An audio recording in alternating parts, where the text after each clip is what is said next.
What is up, everyone? Welcome to the live stream for the Heat game with the Detroit Pistons today. It's been a while since we've done one of these live streams, been focusing more on some of the agency work, but honestly, some of the larger format content that we're trying to roll out this year. I'm really excited about tonight's game because, as you guys know, the Pistons have just been on a heater this season, uh, performing way better than anyone expected. And the Heat are probably performing at average or maybe a little bit above average, what you would expect. But they do have a chance this year to actually, get out of the play-in and make an outright push to be in the playoffs. So today's game definitely is a big one for Miami more than it is for Detroit. They do have, Detroit does have a good lead right now in the standings at the top of the East. They have a pretty good cushion, so they don't have to worry too much about losing a game or two. But Miami is right there in the neck of things when it comes to the fifth and sixth seed. Honestly, they're about a game back from the Magic and the Raptors here. So every game counts. There's about 19 games, I believe, left in the season, and Miami is going to have to, not win out, but win a good chunk of them in order to make a push to cement themselves in that top six. I think that it's pretty safe to say that they'll be in the play no matter what. There's no way that I see the Bucks making a late push and Miami dropping that significantly. So again, it's pretty much play in or play off. And Miami is, trying to do that this time around, make sure that they don't have to continuously fight, to be in this position as they've been for the past, 3-4 years. And so, yeah, tonight's game is going to be really interesting. I'm actually going to be sharing some of the live broadcast, not specifically the stream, but I don't know if you guys have come across Data Baller, but it's an impressive website. They have a pretty good breakdown here of what's happening live when it comes to like the box score and the play-by-play. So we can have this up on time to time. But what's more impressive about it, honestly, is some of this stuff that they do when it comes to the lineups. I was doing some research even before this, and something that stood out to me entering tonight's game is like Bam's net rating, right? Like for those that aren't like data junkies, like a +10 is impressive because when he's off the court, Miami is pretty much a -5, like teams outscore them by 5 points, and then when he's on the court, he helps them outscore teams by 5 points essentially. So it's a 10-point swing that Bam brings to the team, and obviously it goes without saying his his defensive impact is something that's very hard to quantify, especially not just in blocks, but you could tell when players match up with him, they immediately try and switch back off. And, he probably won't win Defensive Player of the Year because he doesn't get those sexy stats. But I think more and more people, at least that are true hoop fans, will come across his impact on the team and his impact on the game. And obviously, they'll also watch him in Team USA in the FIBA championships and all that stuff and see how they choose to play him over some other players that are probably more talented on the offensive end when they need a stop. So, Bam is still the anchor of this team. Tyler, as you saw last game, finally had a breakout. He's been injured most of this season, and he had an amazing game, shot 8 of 10 from behind the arc, had almost a triple-double. He was like 1 assist and 1 rebound shy. So we'll see if he could do that today. I don't expect him to get 8 triples against the Pistons, but I do expect him to continue his scoring streak and try and get his shots where they can. So we just tipped off here, and the starting lineup here, you got Davion, you got Larson, Hero, Myron Gardner, surprisingly, and Bam Adebayo. And the first attempt, goes into Bam. He loses the ball here to Durn. That's going to be a matchup that's going to be really fun to watch, honestly, because they're both like just anchors of dudes there in the paint. And so you have here, look, Darren goes right back at him here, and he gets the first blood and takes Detroit up 2-0. So another interesting fact is the last 10 games Detroit has come in, they're 8-2. They've been scoring about 117, 118 points a game and holding opponents to like 105, 106 points. So they've been winning games pretty much by double digits. So Miami has to, play their best essentially to keep up with them. And I think they're both hard-nosed teams. There's going to be I don't think it's going to be high scoring at all. I think it's going to be probably in the low 100s. Maybe it's like 111 to 108. I think it's going to be a close game, but we'll see here. Duncan coming back to Miami here, taking a three, misses his first one, but we don't want him taking open shots because he could get hot. Correction, the Pistons came in 6-4 of the last 10, but either way, their average score is they're pretty much beating teams by 10 points. So Miami has to be on their game here. Nice relocations there for Hero. He didn't make the shot, but that's the kind of shot you want. And it's good for him to find his action off ball, because you don't want him to just start pretty much going after him and hunting him and doubling him, because we know what could happen when that's the case. So hopefully Miami keeps this balanced attack and keeps moving the ball around as they've done all season. All right, nice. First foul of the game. I think this is going to be important for Miami to get the Pistons in foul trouble.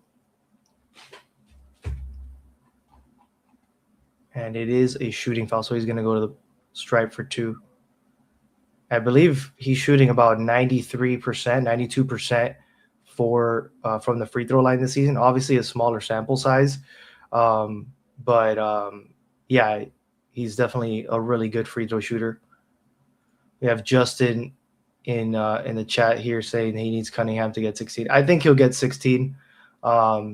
He probably averages in the high 20s, so I wouldn't be surprised if he easily gets into the 20 range. He's such a well-rounded player. He obviously, plays clutch against us as he's done before. He's the kind of guy you definitely don't want to be in a close game and have the ball in his hands, because he's fucking ice cold in his veins, dude. He knows how to fucking hit the big shots. Yeah, and he attacks. He's going to get to the line a lot too. So we got to be careful with who's guarding him and who he's, matched up against. I mean, Davion he's going to stay in front of him as much as he can, but he's obviously undersized. So you want to make sure you bring some help and make sure that he's not the only one that is guarding him or gets switched off on.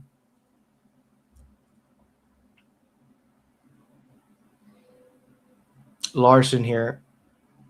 I mean, Larson doesn't get enough credit for the impact he's having as, a late second round pick for Miami. This dude has been so consistent, so well-rounded.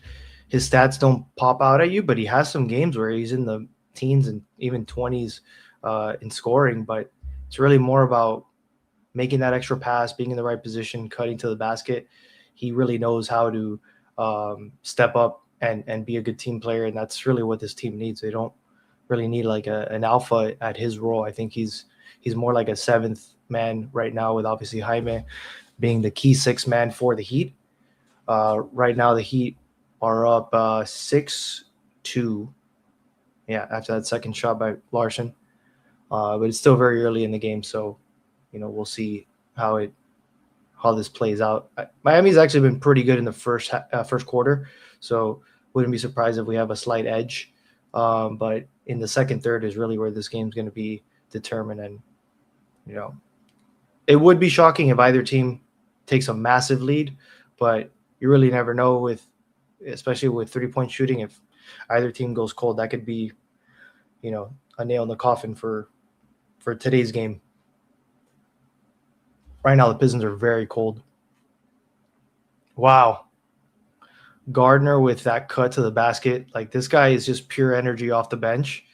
Well, I mean, he's starting today, but he's usually a reserve role player for Miami. But every time he comes in, he's just crashing the boards, putbacks. He takes some threes. Defensively, he's a menace. Look, he gets plenty of rebounds. So again, him and Larson are just like intangible players that this team could use, especially for their value and what their contracts are worth. We got Bam here with a nice little floater.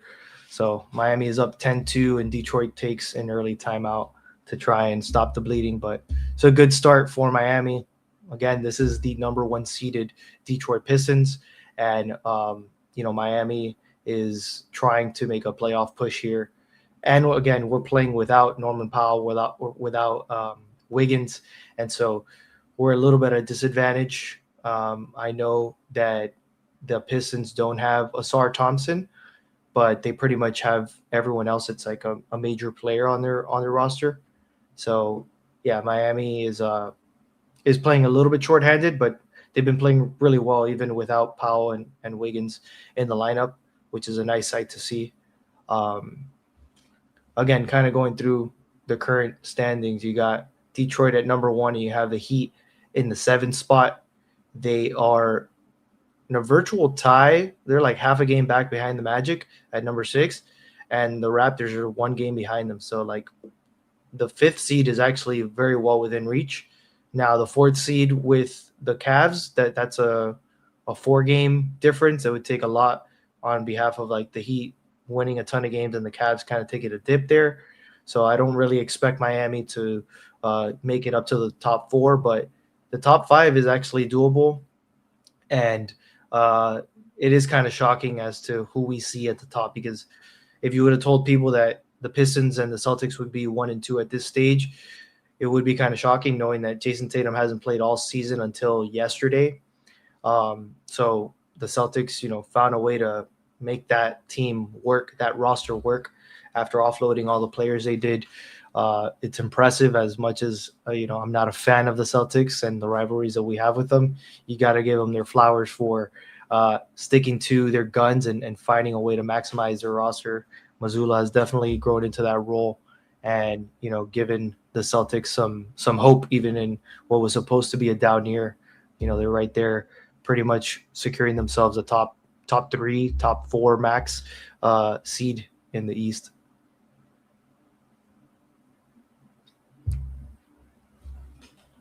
So we got people asking here about the 230. I'm assuming 230 being the total points tonight.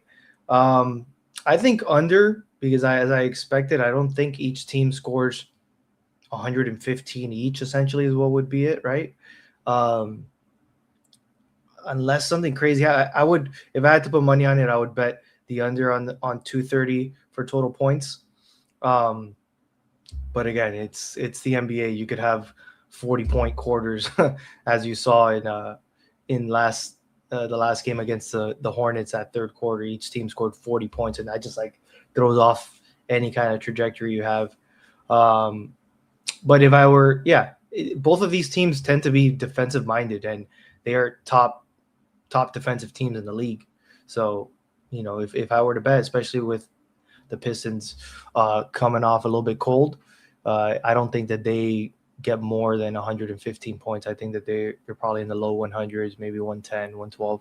So Miami, I maybe would be a little bit above that, and it'll be close. The odds makers set those numbers for a reason. Bamford 3 here, nails it. So Miami off to a really nice start here with an 11-point lead over the Pistons right now. And that was Miami's first 3 of the night, essentially. So pretty good for just having 1-3 so far and having a nice little cushion here. Harris is one of these guys that he's hot and cold against Miami, and when he gets hot, it's annoying. I think last game he had like high 20s against us, and it was just brutal to watch. Everyone knows the Jimmy Butler, Tobias Harris over me meme. And it's true. I mean, the guy hasn't really performed to all-star level anytime recently, but he knows how to get buckets. He's a nice sized forward, and he could really fill in the gap for the Pistons in terms of what they need from him. He doesn't even need to be like the top 3 guy. He could be like 3rd or 4th scorer and and that'll be sufficient for them.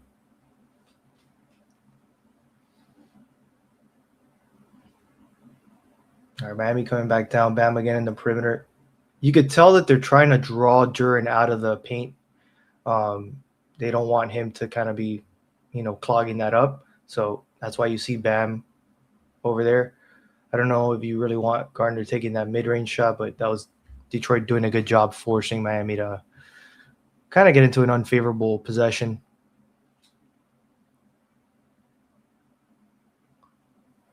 Larson getting a call here. Definitely, yeah, it's tough.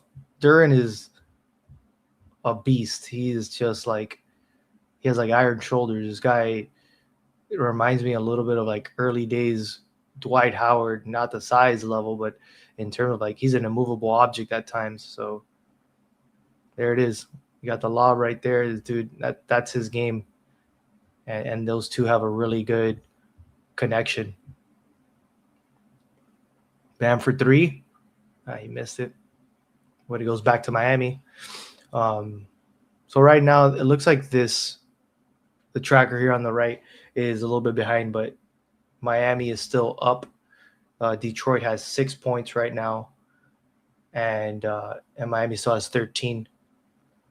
But they inbound the ball here. Hero with the ball in his hands, and it looks like he's gonna have to kick it out.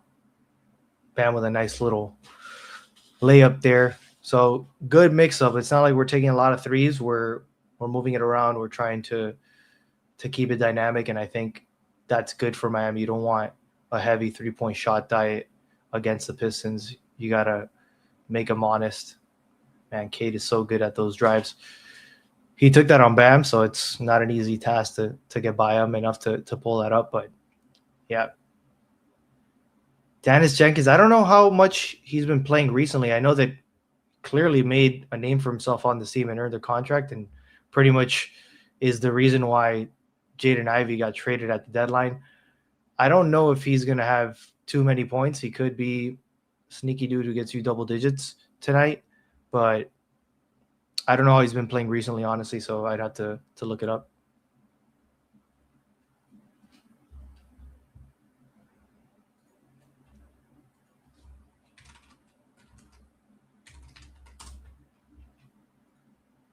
So Miami's up 15-8 right now. Detroit, slowly trying to fight their way back into this game as you expect. But I think that right now Miami's looking good out the gates, and they've won 4 of their last 5 games. They're averaging like 122 points a night. So I don't think that they put that up against Detroit. That would be a statement, honestly, if they get over 120 against Detroit. But that is how Miami's been playing recently. Davion with a nice strip here with a lob to Hero and the layup there. So defense that leads to offense, that's Miami's game, and it's really good to see that happening so early in this game. Duncan for 3 off, so he's 0 for 2 to start from behind the arc. That's good. You just don't want him to keep taking too many open shots. Nice. So you got Duncan getting fouling Hero here. And Davion with a strip there. What a freaking move.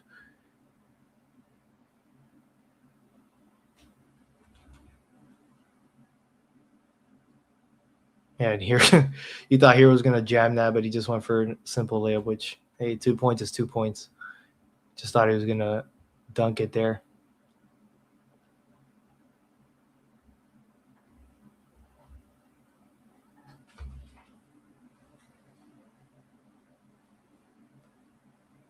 So Haim is in now, immediately attacks the basket and gets 2 points. He has to be top 3 in the 6th Man of the Year award, and he's played so well for the Heat, even though his 3-point shot hasn't developed.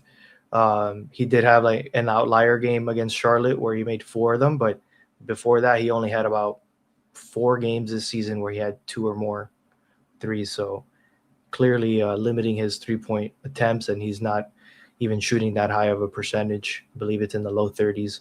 So it's good to see him still find his game and be effective driving and playing his style. And Herder and Duncan play such similar games. I thought that was Duncan for a second.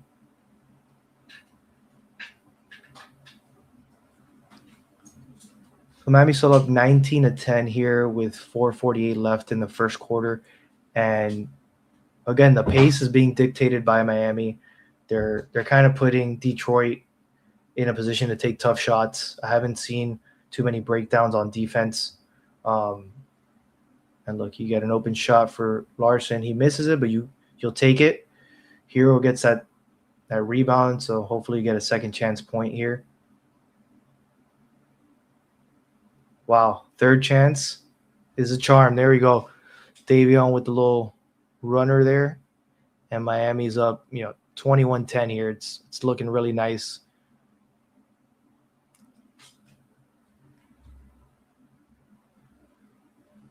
Oh. Cade, you can't give him too much room. Dude just pulls up.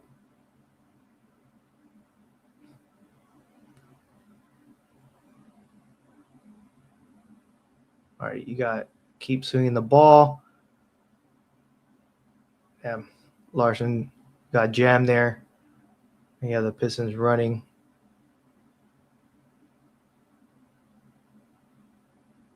Herder for three. He's off there. All right. So Miami survived that one. Curious to see what Ware does tonight. He's already in the game.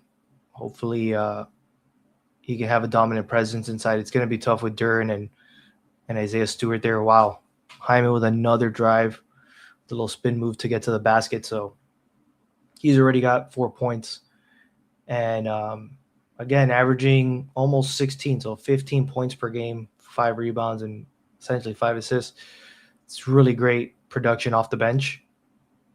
Duren with the dunker spot dunk there. And he, there's not much you can do when he's that deep and you don't have like a body on him. So Ware for three, airballs it. So not great, but he is shooting over 40% from three, so you can't blame the kid. I do expect him to try and get some easier shots closer to the basket. Again, it looks like they're trying to maximize the Duren position here. Nice. Ware pretty much, I don't know if he blocked it, but he definitely deflected that shot or forced it to be a difficult shot. Mitchell with the drive here. Nice. Davion is, the kind of dude who just doesn't take too many shots, but he's really effective in his limited shot attempts. And this is like a really smart play on his end to do a little hesitation and drive and finish it over bigger players. This dude has been really, really special for Miami, even though his stats don't show it. His assist turnover ratio is probably top in the league still. So he's pretty much, he's not going to make mistakes very often, and he's going to make sure to take care of the ball. And when he does take shots, he seems to drain them. So you can't ask for more from Miami from that trade that they did to land them, honestly. So let's see here. We have, again, I'm going to have Data Baller up just because like this is such an impressive site, and the kinds of, advanced stats that they bring into this. So like you can see the 2-man stats here. It's showing you like which 2 players in the lineup have the best impact offense defensive net rating. You see here, it looks like Mitchell and Powell a plus 5.7 is pretty impressive. Look at this one here. You got Hawkes and Adebayo plus 9.7. That definitely takes a cake. And on offense, that means that their rating would be 117, and then their defensive rating 108. That's a 10-point difference there, all a 9-point, 10-point difference. So it's awesome to see these guys, play together and do such a good job when they're on the court. when you expand it to 3-man ball here, you have, let's see which one stands out the most. You have Mitchell, Powell, and Adebayo at 7.4. You have Mitchell, Larson, and Adebayo at plus 10. So again, Larson, I told you, these are two guys that you look at their stat sheets and you don't think that they're that much of an impact, but it does show up on the other end on the actual score, and in the defensive rating and offensive rating side of things. So, and check this out, Larson again, when you add Larson, Powell, and Adebayo. So Larson in both of these lineups, and he just, doesn't get the credit that he deserves. It was a steal from Miami getting him in the second round. Like, to be able to say you have Ware, Larson, and then undrafted getting Kashad Johnson, who's the dunk competition champion. Just again, Miami maximizing their players and doing what they can with the limited resources that, in terms of draft capital and not being able to land a superstar. Obviously, Powell has been the offensive engine for this team. So that was obviously the best move that they did in the offseason. But I'm really happy with what they've done with their draft picks. And you got Kasper Jakachonis in the game now, who happens to be the top 3-point percentage among rookies, and that's over Concanipple, who's just playing phenomenal. So again, Miami, I don't know what they have going on in their developmental staff, but they do know how to get the most out of these players. Look at that hustle, though. Amazing hustle, man. Hero losing the ball there, and then the team finding a way to get it back and being able to finish it there.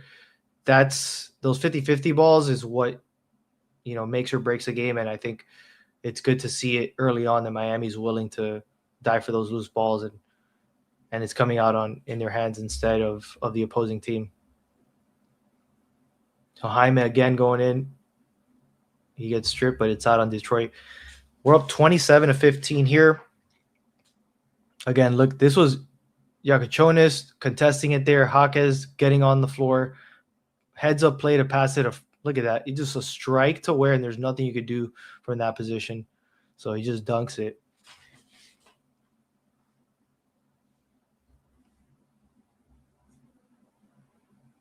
Jakachonis, first three of the game, nails it. As I told you, he's shooting incredible from beyond the arc, and Miami is on a 9-2 run. We're up by 15 right now. This is a little bit surprising, but very early in the game, 15-point lead in the NBA isn't much these days. So block by Ware, amazing. Was that on Jenkins? No, this is Jenkins. Good defense by Jakachonis there on Jenkins. Yeah, that was Holland that Ware blocked.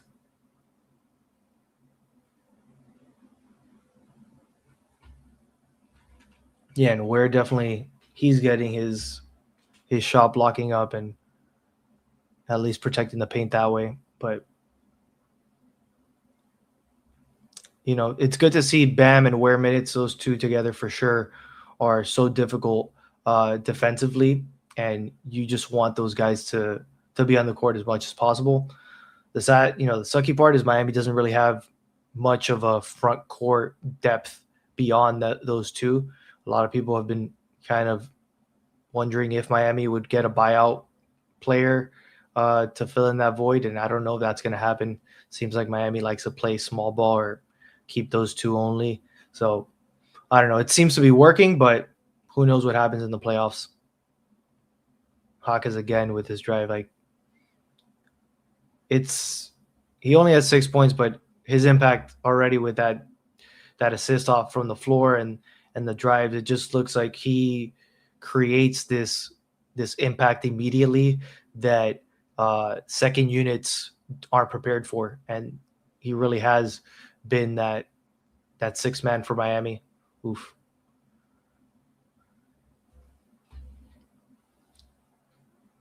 Holland with he gets pretty big shot there as he went for the shot. I think it was Jakachonis to hit him. Seems to be okay though.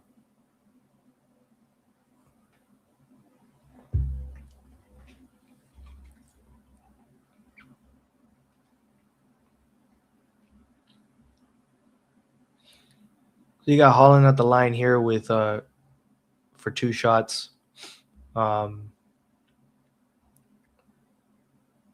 Think something else to look out for tonight.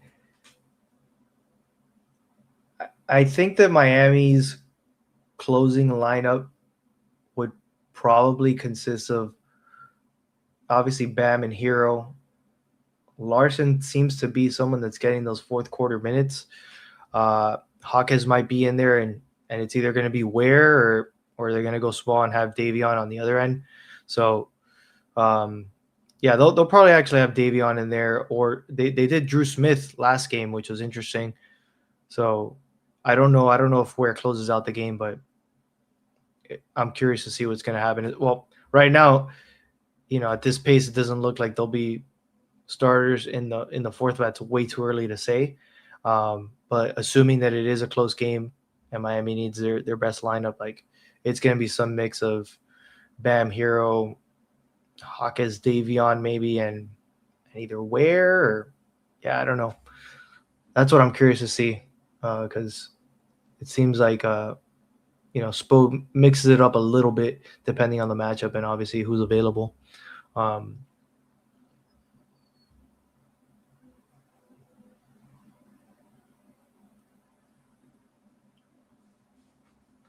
All right, so Miami's up 34-16, and yep, they just took the last shot there, Detroit. So really nice start for Miami. Like scoring 34 on the Pistons and holding them to 16 is way better than probably anyone could have expected. So good for Miami, not so great for Detroit. It looks like at least early on, the Miami's playing like they want it more. Like this means more to them, and it does. It's a team that is definitely trying to make that at least that 6th seed, and it seems very possible to make a 5th seed. Again, I think during the halftime, what we could do is go through also just the landscape right now in terms of the standings, and who's going to position where for the remainder of the season. There's really only like 20 or less games. Every team has like 20 or less games left. So there isn't too much of a runway for some teams, especially if they're very far out. But, definitely the middle of the pack is going to be interesting to see in the East and in the West.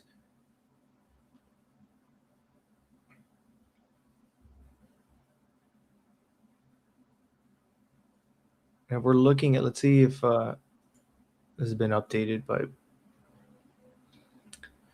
so you got Duren is the top scorer for the Pistons right now. He's shooting 75% in terms of true shooting. And Cade only has 5. That's, not what you would expect. Bam leading the team with 9, Hero with only 4. But you got Bam, Mitchell, and Hawkins pretty much leading the Heat with a nice little steady and efficient. What is this? 21 points here amongst them 3 alone. And yeah, you could tell the plus minus very early on is double digits for a lot of these players. So yeah, a little bit of a shock, honestly. What's it called? You got Duncan. He's 0 for 2. I don't expect him to go the entire game without making a 3. Like that's what he does. So he'll probably make at least 1 or 2 over the next 3 quarters. Hopefully not more than 2. And yeah, it looks like they're gonna need way more. The Pistons are gonna need way more out of Sasser and Jenkins and these guys to really keep them in the game because it seems like it's a rough start so far for their top 3, and this middle of the pack, the Herter, Holland, and Robinson, they're not contributing as of yet. Miami's doing a good job defensively of staying in front of them and just not allowing them to get any easy buckets. So yeah.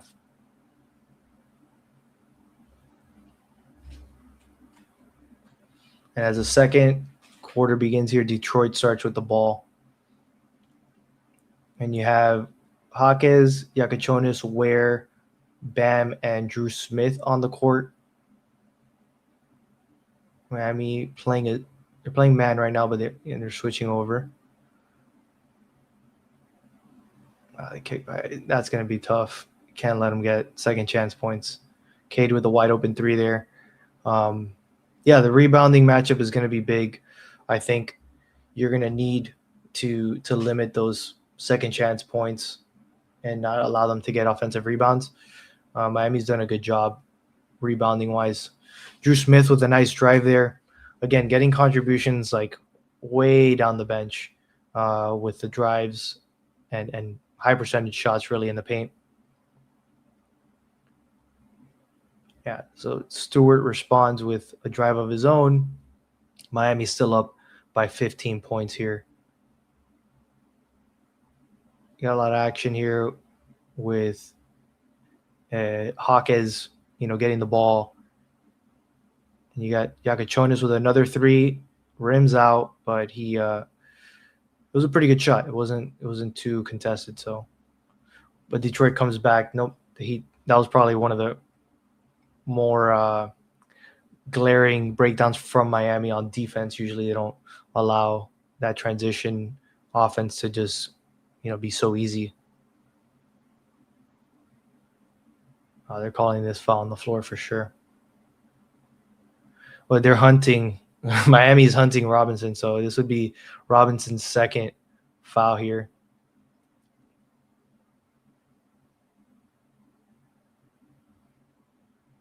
Yeah. Yeah, his hand, it was like a hip check, so you can't argue that one. Duncan has to go to the bench. He has 3 fouls. I thought it was 2, so that's good news for Miami. That eliminates some of their 3-point threat. Yakachonis with the drive. Oh, I don't know what happened there. I think he second guessed it and he was supposed to lob it or float it, but that was definitely not what you wanted out of it. That ball died, man. That thing did not go anywhere. I don't know what happened. All right, so Detroit coming back on the other end. It's Cade versus Bam. Cade pulls up for 3. I mean, this guy is filthy. He doesn't need much room, as I've said. That puts him at 11 points so far. 2 threes for the game. Ware loses it, but it stays with Miami. Yeah, Ware getting the ball from the 3-point line, you don't want him to start driving from the 3-point line. It's either he's going to pull up for 3 or he's going to have to hand it off, dribble handoff kind of move, because I don't really think that his handles are that great, especially against good defenders, to blow by them and be able to make it. Bam pulls up for 3, misses it. And Detroit's back on the other end. They're down by 10. Oh, good hands by Drew Smith. Ware with it. He pulls back, gives it to Hawkes here. I think he's going to reset here. You got to give him that ball. You got to get out of the way. Nice. So Hawkes again just attacking the rim. Drew Smith has some of the best hands in this league. I mean, to be able to strip Cade Cunningham is pretty damn impressive, man.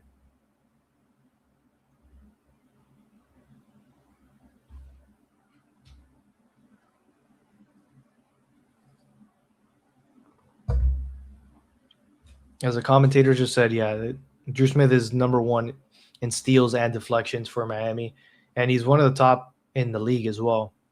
So, impact player in limited minutes. The dude is just a specialist as to what Miami needs from him, and it's great to have him and Davion as defensive-minded point guards, and then even Yakachonis is definitely not at their tier of defense, but he doesn't just get pushed around. He has good, discipline when it comes to defense, and obviously his offensive output or potential is way more. Look at that. So he gets the ball here, kicks it off to Hawkes. Bam comes back.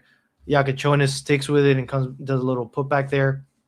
So just also his offensive awareness is really smart. He dished it off and he stuck with it and was able to put that back in the hoop. Miami gets the rebound here. Good team defense there. Isaiah Stewart is definitely a vacuum when it comes to rebounds, so you got to box him out. Oh, and one by Drew Smith. Wow. Miami up 42-26 here. Drew Smith making a clear impact on both ends of the court here. Like, what a finish.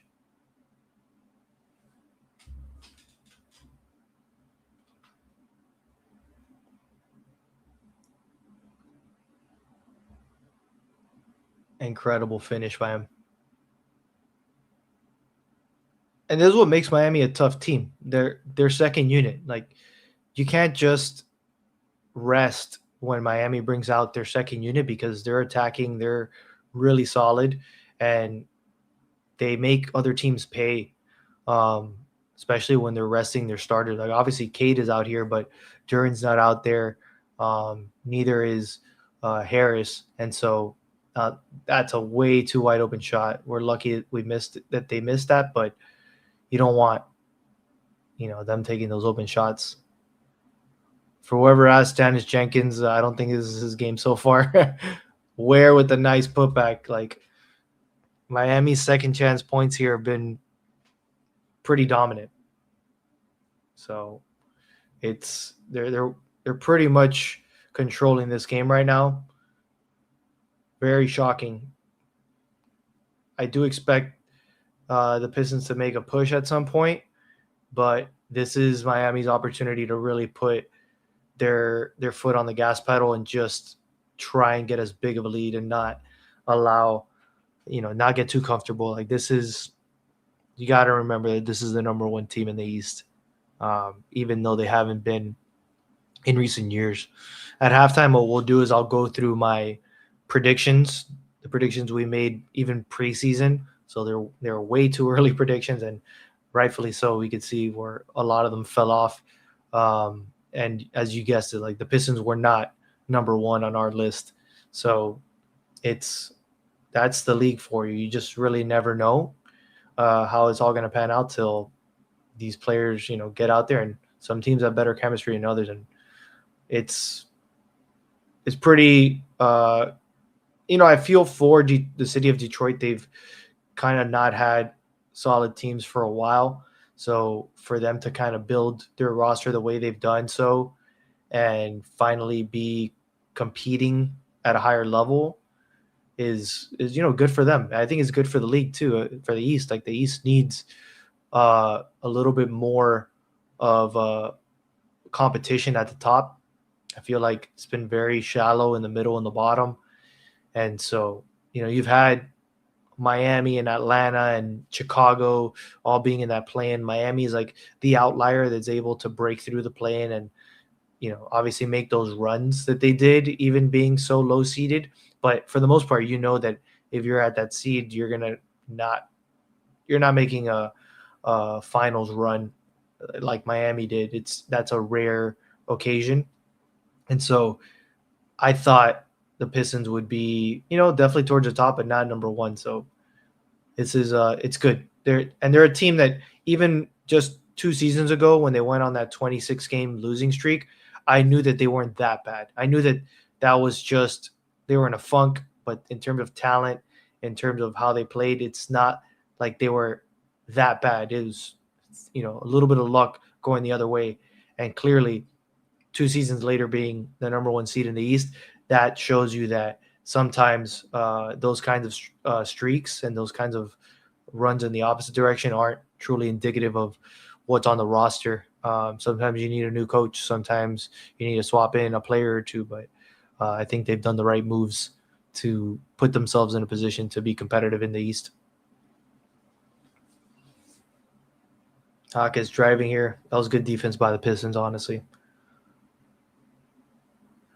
So they turn the ball over. Miami up 45-28 with 7 minutes left. And again, in full control. That could have been called a foul, but it was a light swipe, a light reach in there. I'm okay with that being a no call. Oof. Good defense on Cade so far. He gets just enough room to put the ball. I mean, there was I don't know how much better you could defend that. The dude did a little fadeaway to get it over Hawkes and nails it. He has 13 so far. Hawkes here drives it now, kicks it back out to Hero. Let's see if Hero can get going. He gets blocked by Jenkins. As expected, the Pistons were going to be a lot tougher on Hero entering the game, so he's going to have to fight for his buckets, and Spo's going to have to run some plays that put him in a position to get more open shots. But they call the timeout here. Miami up by 15, 45-30 with 6:41 left. Is Bam playing? Yes, Bam is playing. He's on the bench right now, but he has 9 points and he has 5 rebounds. So 9 and 5. He's gonna likely end up with a double-double. Shooting 57%, which is pretty good. He's only 1 of 4 from 3, so not great from 3, but I expect him to take at least 2 more by the end of this game. But he's playing. He's a plus 16. He has the best plus minus right now for Miami. So he's out there. The people that are not playing are Andrew Wiggins and Norman Powell. So they're out again for consecutive games. Powell should be back ideally by next week. So that'll be a nice plus for Miami to be able to bring him back into the lineup. But that means, certain players will get a little bit less playing time. But, Miami definitely needs Powell back to be more competitive in the East, especially against tougher teams. You got here Crash Out saying that he needs Bam to score 21. It's possible. I mean, he has his moments, and there's still time. I think if he, ends the half with about 14 points, you get like 2 more buckets, 14, 15 points, you'll be in a good spot for the second half. So it's very doable. Don't count it out just yet. Especially if, Miami can get some of the Detroit bigs in foul trouble. Right now, what do we have? They all have 1 foul. I mean, it's Stewart has 1 foul. Durden doesn't have any fouls, so I don't know how that's going to work out. But Bam knows his positions and his spots to take shots, so I'm not too worried about him. I think he does have a chance to break the 20-point mark. 21, probably on the cusp of what you can expect. Spurs Rockets, I won't be live streaming it, but Spurs Rockets is definitely going to be a fun game. The Spurs have been, holy crap, they have been incredible. Like another team, kind of like the Pistons, where you just didn't expect them to be this good. You thought, hey, they obviously have talent, they have up and coming potential to be problems in their respective conferences, but to see the Spurs dominating the way they are, I believe they're number 2 in the West right now, and the Pistons being number 1. Rockets Spurs is a playoff matchup that people want to see. So hopefully they continue that.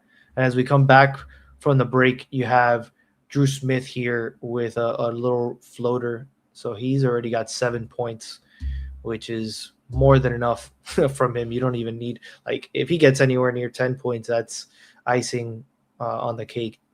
This guy's more in there for defense and making smart plays on that end. Yeah, Miami up by 17.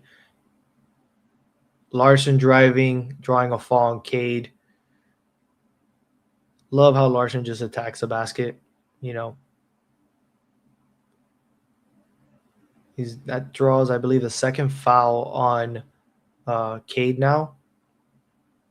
So that's good news too. But Larson he's cutting all the time.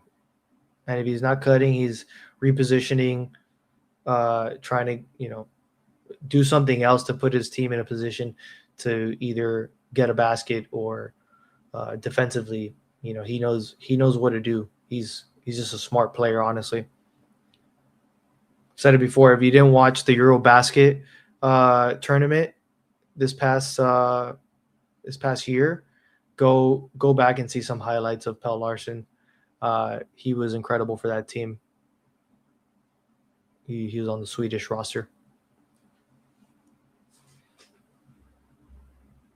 So you got, all right, Miami now up 48-30, but I believe they're going to count this. So Duren just drove and got a foul on Ware. So 48-32.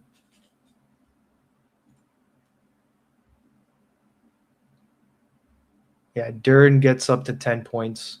So him and Cunningham, the clear guys on this on the Pistons scoring. Everyone else has 2 points or less. So the Pistons need way more from the rest of their roster if they're going to be competitive in this game. You can't just have two players scoring double digits and trying to be effective.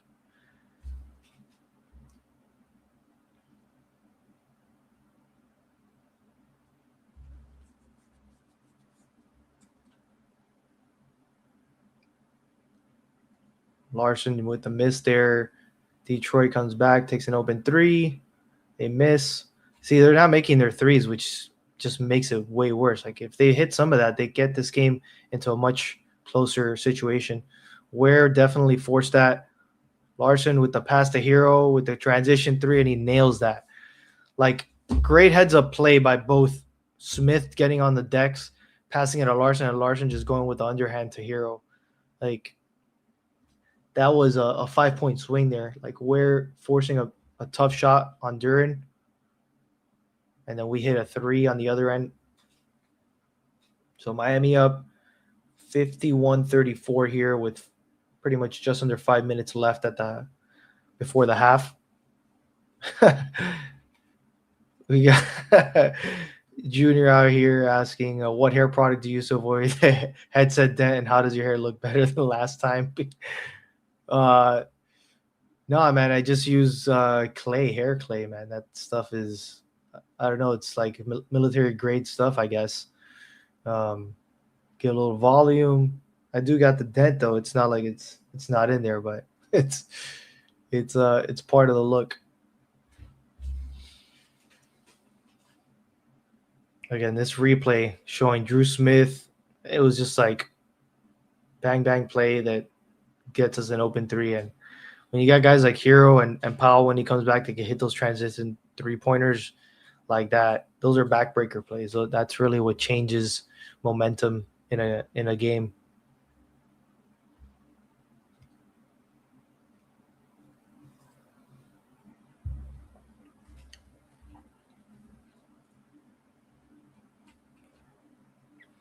Oh, I guess that there was a technical foul on Javonte Green. Okay.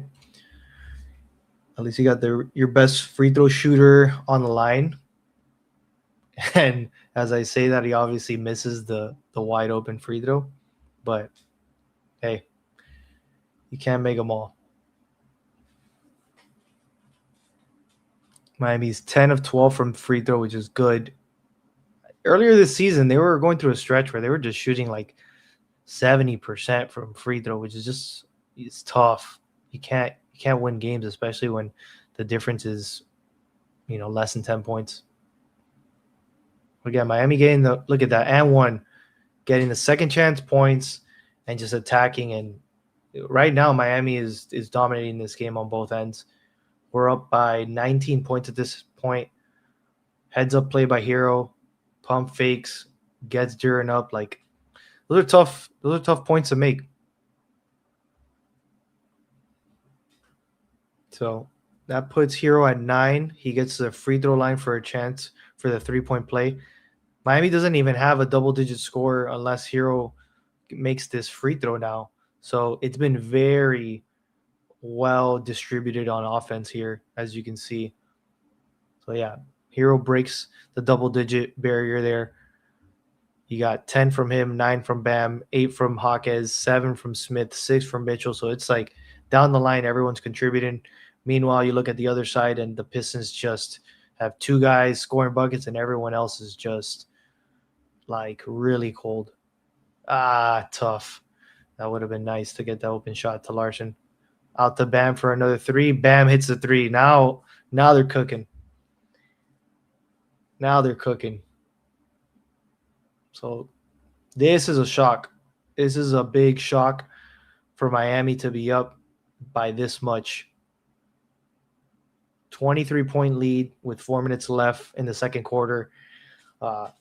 Heat fans, are you not entertained? Like, you literally have your team with two of the top guys out playing like this against the number one team in the East, and they didn't make any major moves at the halfway point. So, obviously this isn't a team that's constructed to win a championship, but this is more compelling basketball. This is funner basketball than you've recently seen offensively alone.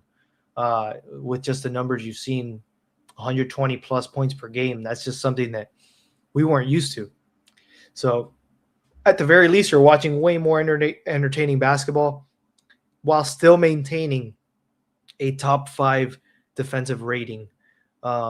So that's a tough, kind of tightrope to balance. It's tough to push the pace and get up as many shots as they do, and then still get back on defense and be able to at least relatively contain teams. So, as a Heat fan, this is one of the most exciting seasons they've had in the last couple of years. Obviously, you want more. You want the team to be competing for a title. But I think this year, if they are fighting for being in the playoffs, get out of that play-in, and win at least in the first round, like, I think that is a step in the right direction for Miami, and try and build upon that entering next season. I don't know if they make any moves in the offseason or what they can do to continue compounding on that, but I think the path forward for Miami is continuing to build for the draft. Unless a whale comes along, you don't give up the house for mid-tier all-star caliber players. You keep trying to draft players and maximize them, as Miami has done. If you look at the teams that have won the last handful of championships, they've all done that. They've all built through the draft. They've obviously acquired players to bolster the roster, but they're key players that fill it in. It's not like this star-studded lineup that was acquired through free agency. It's people that were able to acquire through the draft, and then some lateral moves and some other kind of moves to be able to bring in talent that helps fill in the roster. You got to have depth. You cannot just have the big three eras over. You do need a roster that has players that can contend and compete all the way down to probably the 7th, 8th, 9th guy. Like, I think you got to be 9 deep to really have a competitive roster in the league this time around. And it's not just like the tight 7, tight 8 lineup that you used to see teams roll out. Like, you do need 9, maybe even 10 players that just know how to play and play their role correctly.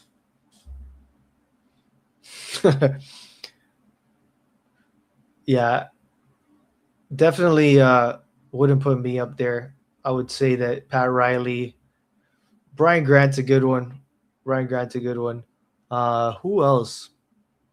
I mean, Birdman. You got to throw in Birdman at least as an honorable mention in there.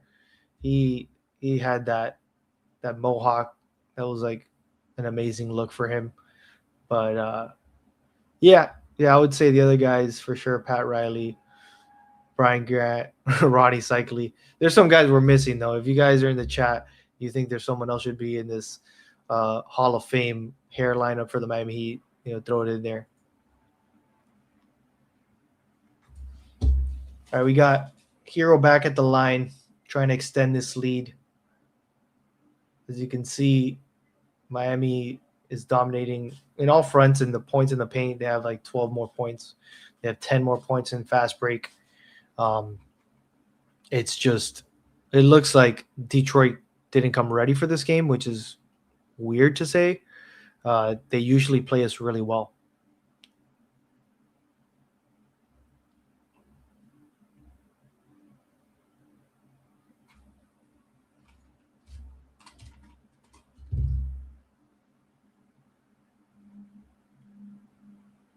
All right.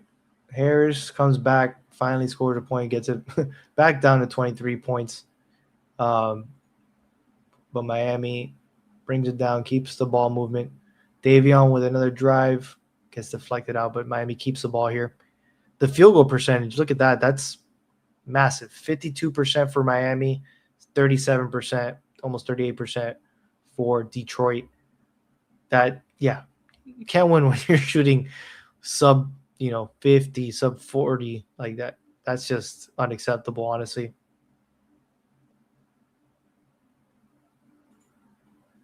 This is a Heat home game.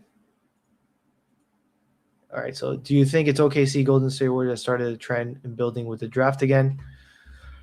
I think it's OKC for sure. Yeah, Golden State. I would also say that the Denver Nuggets built a lot. I mean, they drafted Jokic, they drafted Murray, they drafted a ton of those guys, and then they acquired people like Gordon and some of the other dudes. They've done a good job with like Braun. There's Duncan Robinson making his first three of the game as expected. But yeah, even look at the Pacers. I mean, they acquired Halliburton, but they also drafted a lot of dudes. So I think that building through the draft is the new way forward, especially with the new collective bargaining and salary cap situation. It's important to build through the draft.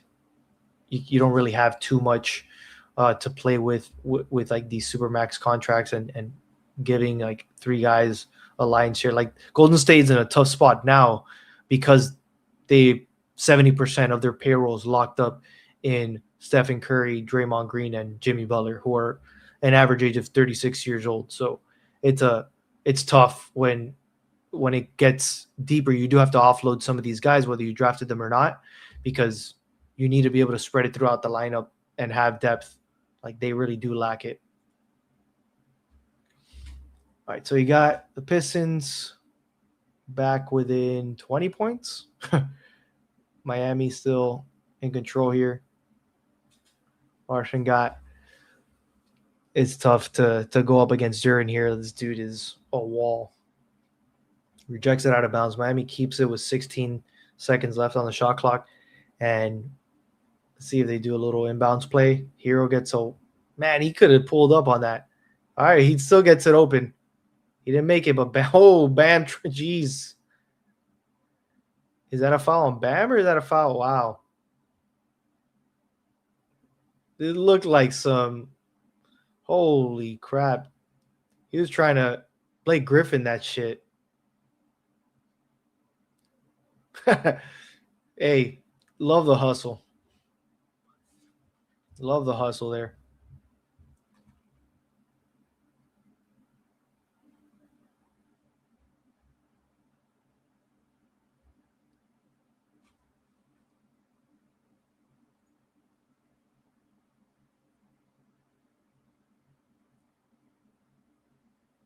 Bam is at the line for two. He made his first one here. Miami's up by 21 right now.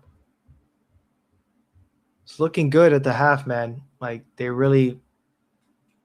need to find a way to control the game in the third quarter and not allow Detroit to get back into it. You don't want to muck it up and put yourself in a position where they chip away in the fourth quarter, goes down to the wire. Very possible. Again, the NBA it's crazy the runs that you see teams go on. Like I feel like you need to be up by 30 to really cement something. Like 20 to 24 points isn't enough. But when you're playing like this, you got Larson cutting, James with the heads up pass, extends the lead back up to 23 with under a minute left. This is awesome to see for Miami. And the distribution on offense continues to happen. It's awesome. Look at this guy. Cade is like single-handedly like trying to keep these guys in this game. He's up to 18 points now. Hero pulls up, airballs that one. I think it was a contested shot there, so tough to do. I think Cade's going to pull up here for another lob. Yeah, the connection between those two is pretty tough. That's the second or third lob of the game.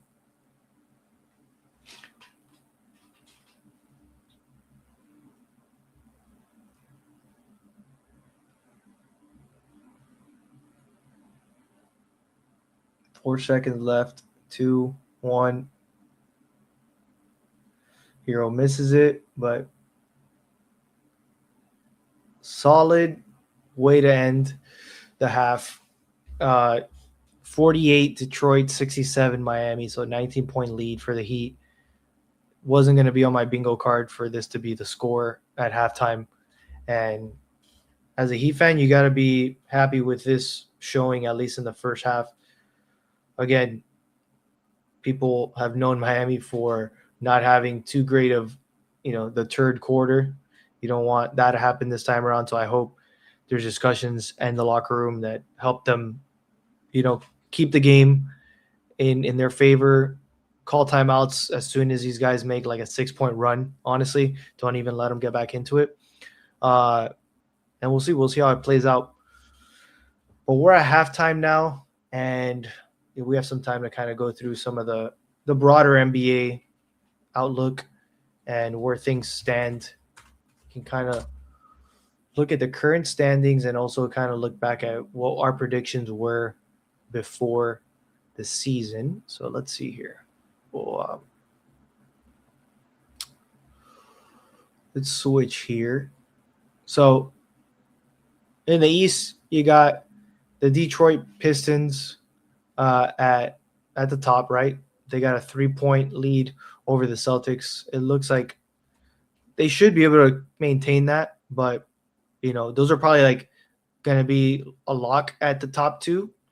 Then you got the Knicks at number 3, the Cavs at number 4. The Cavs were actually started off really bad, and then they've fought their way back into this. I could see the Cavs making their push to be that third seed if the Knicks slip. Now, this is where it gets weird because I did not expect the Raptors at all to be, this playing this well. 56% winning percentage. They're 5th in the East.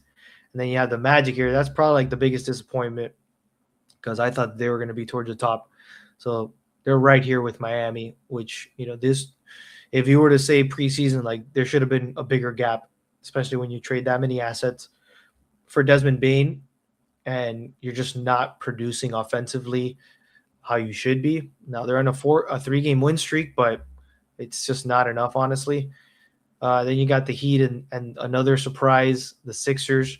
I thought that they were going to be probably, bottom of the play-in or, down here outside of the play-in. Like that roster, I mean, they got Joel Embiid and Paul George, and they're not even the top 2 guys on that team. Like everyone's talking about Maxey and Edgecombe. And I mean, Embiid obviously puts up his numbers, but his availability is an issue. But hey, I think they're doing the most with what they have. So that's a surprise to me. Disappointment, but I guess I should have expected is the Hawks down here. I thought that they were going to take a little bit of a leap, get outside of the play-in, and be more in this like top 4, top 5 range. And then here, kind of like, I mean, the biggest surprise for sure is the Pacers. Like I didn't expect Halliburton to be that big of a drop off not having him. Like, because look at the Celtics. Like they lost their key player and they're up here. This is unexpected, but I thought they would be probably in this range of 5 through 7, 7, 8, or 9. But the Pacers not even being like just literally being the worst team in the East right now below the Nets is shocking. Like this is not what you thought was going to happen, but so you got courtside seats, but tuning into Courtside Cre8ives. I love that. Appreciate that. But again, this is a really weird Eastern Conference shake, like the way it's shaken up. I couldn't predict it. We could look at what we did predict, which was, let's see, we'll share here. We did our way too early predictions. This is what I thought. I thought you have the Nets at the bottom, and You get followed by the Wizards and the Hornets. The Hornets are definitely outperforming that now. With the Bulls and the Raptors here, like the Raptors are definitely like that's a 6 spot difference. Then here I had the Sixers at 10, the Pacers at 9, and they're all the way at 15. The Bucks up higher, and then the Celtics here, which they're clearly better than the 7th seed. So definitely wrong to put them that low. But I thought that Tatum and some of the guys they traded was going to be a big loss for them and have a big drop off. So then I thought the Heat are this, number 6, and right now they're 7, so they're in that range. I think at this point the highest they could go is the 5th seed. So, and then here's where I was completely wrong. Like I thought you had, the Cavs were going to be at the top. I thought you had, the Magic at number 2, and it's not the case at all. The Magic being, down there with the Heat, outside of the top 5. The Knicks are actually where I thought they would be, and I thought the Pistons were going to be 4th, but they're all the way up here. So very wrong. This is why I love doing this, because it's what people can assume before the season starts is so wrong because of obviously injuries, trades, actual performance on the court. You never know how teams are actually going to, play together when they're out there. So, and just outliers, right? You have like a guy that's coming off the bench and just playing incredible. Like I thought Hawkins was going to have a bounce back year. I didn't expect him to have like a 6 man of the year campaign. So you can't really account for that kind of stuff. And then if we go back to the West here, the West, you got the Thunder at the top as expected. You got the Spurs at number 2. This is unexpected. Then you got the Rockets here. Yeah, top 3. I kind of expected that. The Wolves, they're not going away, man. They haven't gotten necessarily better, but they're not going away. So being top 4, kudos to them. They're fighting for it. The Lakers, they're in the mix, top 5 still. Luka's really like driving that engine. I thought the Nuggets were going to be a little bit better, but they've obviously had some injuries. I know that Murray actually just got an ankle sprain.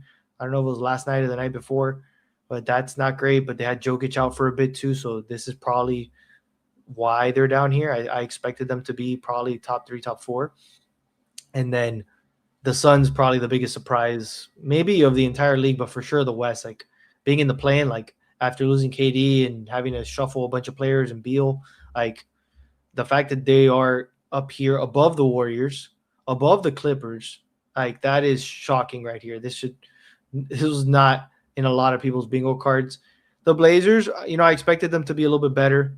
And then the Kings, they're even worse than I thought. I thought they were going to be 14th, and they're at the very bottom, and there's a 5-point gap between them and the Jazz. Like, I don't know how that happens. Like, they got talented players on that roster. It's shocking when you have DeRozan, Levine, Westbrook, you have Murray, you have Sabonis. Like, how is that possible that roster can't win enough games to at least be, in the 10th seed or something? But I knew that they were going to have a retraction. I just didn't think it was going to be this bad. So we can look at what I actually had for the predictions. I had the Suns at 11, right? So a little bit, lower than where they're at. They're at 7th, I believe we looked at. And so they're already outperforming what I predicted. I had them above the Blazers. The Blazers are up there at the 10th spot, so they're outperforming that. Hornets, the Pelicans, they're at 13th. I had them at 13th. These bottom 3 are pretty much, with the exception of these 2 swapping, like I knew that this was going to be the bottom of the barrel for the West, that those rosters aren't constructed to really contend with the teams that are there. Then I had the Warriors at 6, which they are at 8 right now. Clippers at 7, they're at 9. And then the Spurs, I had them at 8. I thought that, they were going to take a little bit of a leap, but not that much of a leap, man. This is crazy to see a team, I thought they were going to knock on the door. They blew the door wide open, and they're right there with OKC in terms of the way their roster is constructed. Definitely young, definitely talented. Who doesn't want to see that matchup at some point? But incredible what they've been able to do in such a short time. And then the Mavericks at 9 and the Grizzlies at 10, which the Mavericks right now are 12th and the Grizzlies are 11th. So off there. And then these were my top 5. I had OKC at the top, the Rockets at number 2, the Nuggets at number 3, and the Wolves. So this was relatively close with the exception of the Spurs coming up here and screwing it all up and putting themselves at the number 2 spot. You have the Rockets that go down to number 2. Minnesota stays at number 4. And the Lakers are number 5. And then the Nuggets were the ones that kind of took a dip so far and number 6. So this wasn't too far off, but the East was way off for me. So again, fun exercise to do because you know that this is not going to be the case when the dust settles. And at least I'm kind of proud of the Heat prediction, right? I said that they were going to be 6th or 7th right now. And I think that they have a chance to make their way into the 6th seed and possibly the 5th seed with, just being a game or so back from that position. So again, I think this has been a very interesting season, a weird one, but a very interesting one. You love seeing teams kind of punch up and break through. Right now, if we were to look at the playoff picture, it would be, Miami would play the Sixers in the first round in the play-in, and the Hawks and the Hornets would play.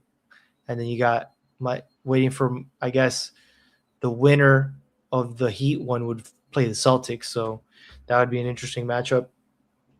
Or if Miami loses, it would be someone between the Hawks and the Hornets. And, then they would have to play the Pistons. Which, again, regardless of the Heat, I'm going to make the prediction that the Heat make it into the 6th seed. So they'll probably play the Knicks in the first round. That would be a fun matchup. I think the Knicks probably have enough. Yeah, they should have enough to beat the Heat, but it should be a pretty good matchup. I think Miami could win 1 or 2 of those max. I'm wondering what would be the best matchup, for Miami. Like if they find a way to get themselves into the 5th seed and play the Cavaliers, it'd be really tough. Again, I think they would play with much more urgency and not get blown out like they did last year. But we'll see. We'll see how this settles because, there's a lot of moving parts, especially towards the bottom half of this playoff picture. And then, I think these top 2 are locks right now with the 50. Yeah, it's a lock at the top 2 spot for both the East and the West, I would assume. There's an off chance that you got the Knicks and the Cavs that could make a push. But for sure, the West is the lock at the top 2. And then you have Timberwolves Lakers rematch. That would be awesome. Rockets Nuggets. Like the West is going to be a bloodbath. Like I feel sorry for any of these playing teams because like I don't see any of these teams like whoever it is. You're not beating the Spurs and you're not beating the Thunder. It would be a shock for the Spurs to lose, but maybe there's playoff jitters and whoever their matchup is won't work. But I would predict that they advance confidently, and then these matchups in the middle are going to be really fun to watch. So anyway, we got it looks like we're about to kick back off the 3rd quarter. So the second half tip-off is about to begin. We got just showing kind of like you got Hero and Bam leading the way with a combined 30 points. Shooting pretty good percentage-wise. Bam's at 71% true shooting percentage, and Hero's at 58%. So solid from your 2 leaders. And you got on the other end, you just have Cade, Duren, and a cast of guys that haven't shown up so far. Narrative might change. 3rd quarter is always where the true colors come out. And let's see if the Pistons have some fight in them and make this a game. I expect them to come out much more aggressive and will probably at least make a little bit of a run. But it's up to Miami to be able to call those timeouts, regroup, and make sure that you can punch back whenever they make those runs, and then again go back to your game. Miami's just been dominating across the board, so I think that's what they got to look out for. They got to keep mixing it in. They got to keep finding ways for them to maintain control of the game. The pace is in their favor. The hustle, just being able to get on the floor and dive for loose balls, it's big. It's coming out in their favor. So, all right, it looks like tip-off is now just about. The players are back on the court.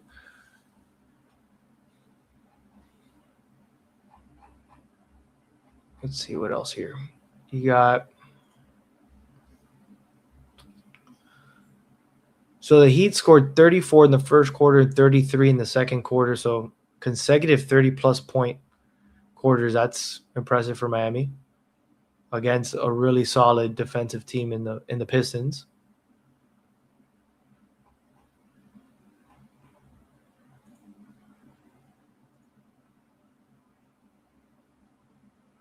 All right, so Pistons start with the ball. Duncan comes out, takes a three. He misses, and Bam gets a rebound.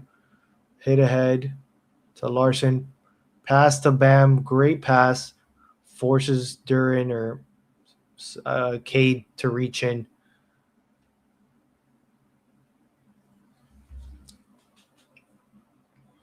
Again, Larson just makes smart plays. Like, that was the right play.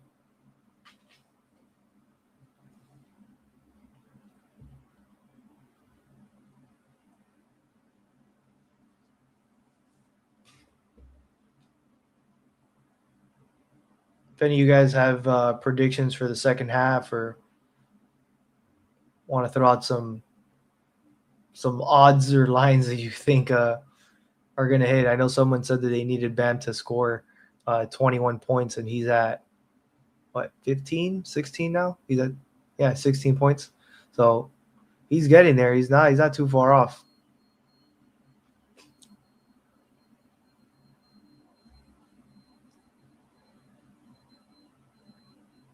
That's a nice move by Duran, man. For a dude that size to have a little behind the back and get just enough room to drive it. Davion driving on a wide open shot for Bam. Nails it. Let's go.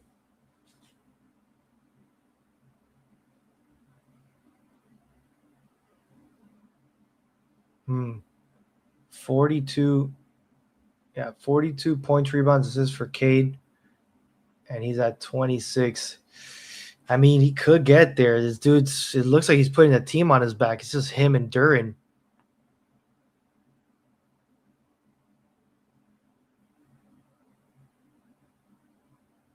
He's 4 or 5 from 3 also. Hopefully so. Hopefully Miami can keep this lead and win. It'll be another statement win. Like, people forget Miami beat OKC and the Rockets this season. Those are 2 statement wins. And now if you get to beat the Pistons, that's another solid win. They've obviously lost to some lesser teams like the Jazz, teams that they should have won at times. But it's still way more exciting basketball. And, yeah. All right, so the lead is at 20. Miami has 72. Pistons at 52. It's looking like this is the third quarter. We got 10 minutes and 35 seconds left. Pell with a drive. Answers right back, so 22-point lead for Miami. Like, I guess if you had to bet on something, it's probably would bet on the gap, pretty much like what's a differential, because I feel like the Pistons will find a way to get this below 20. So if the line right now is like Pistons plus 21 or plus 23 or whatever it is, like, you probably bet them covering that. They probably will get a little bit closer, but who knows? Unless Miami starts just jacking up threes and really blowing the top wide open, which Bam is going to take. Oh, he looked like he was about to take another one here. Oof, that was a rough one. It's good defense by Jordan. Good tough foul by Davey on there. No easy buckets.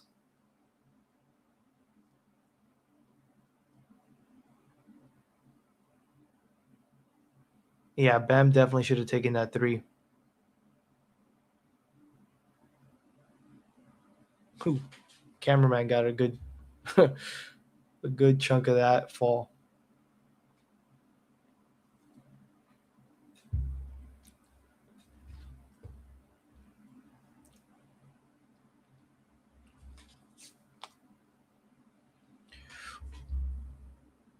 Appreciate you subscribing. I don't do these daily. There's plenty of other people that do these daily coverages. We like kind of picking certain games and going deep into it.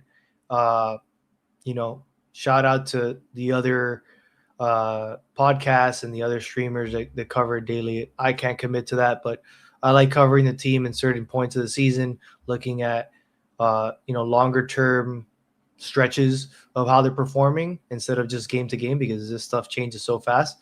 So it's nice now, kind of like in the late stages of the season, looking at a matchup like this, because it is important for Miami more than it is for Detroit, and clearly Miami's playing like that. And yeah, I appreciate that. Appreciate you subscribing, and for sure tune in whenever we do these. And we'll also have, if you can follow us on Instagram too, we post more on there, much more, not just on the game front, but anything that we find, like the art of basketball and creative kind of content that we see. There's tons of dope videos and edits and artists out there covering the game of basketball, because we love the game, but we also love everything that surrounds it. It is a culture now. So Bam pulls up for another three, nails it.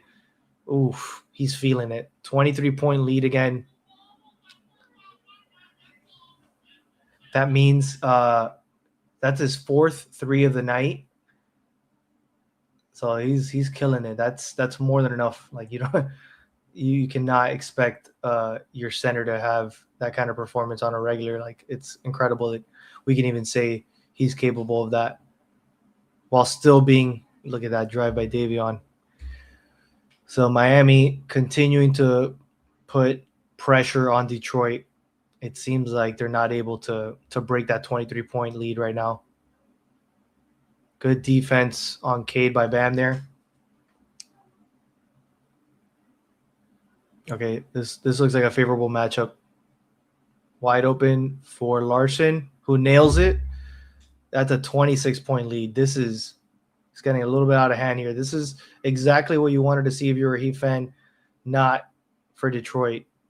Like, you wanted to start denting this lead, and Miami literally has 82 points with a ton of time left in the third quarter. Yeah, this live box score, it's a little bit delayed, but it's from Data Baller. Love, this. I love what they have to offer. Honestly, if you look at the last 60 days, Miami is a top 8 team when you look at like net rating.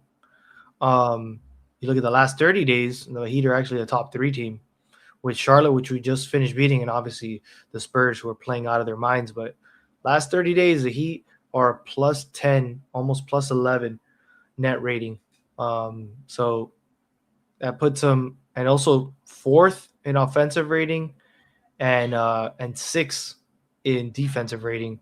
Last 2 weeks, they're a little bit lower. They're back to 8, but still have a defensive rating here. This was not that great, 15th. And offense, they're 3rd. So not as great, like middle of the pack defense over the last 2 weeks, but last 30 days, if you look at that, which I like looking at these things in a longer, with more time, because just more games to analyze the data. But yeah, this is I love their tools. They do a great job. You can break it down even further here and look at field goal percentage, offensive net rating on turnovers. Like, stat heads, this is like definitely the kind of site you should go to because they just have so much going on. You go individual player level, you get to see, like, let's say Shea. You look at their true shooting percentage, offensive shooting efficiency, all this kind of stuff.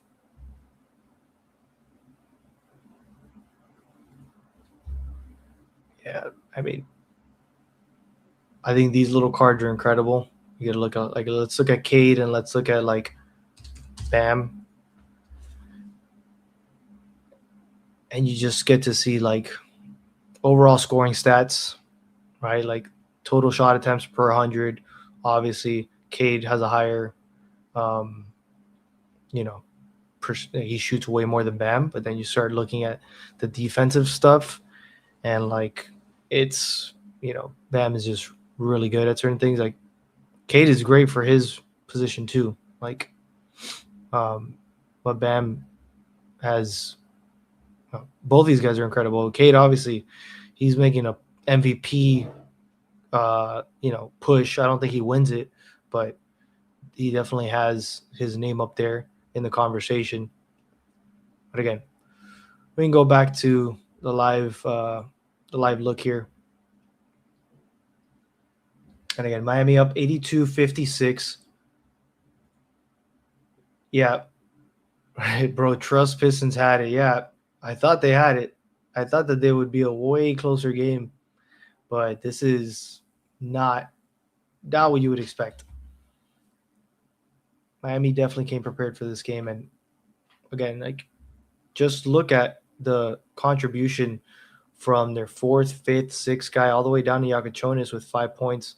Where isn't even having a great game and he's having an impact still with a plus 10?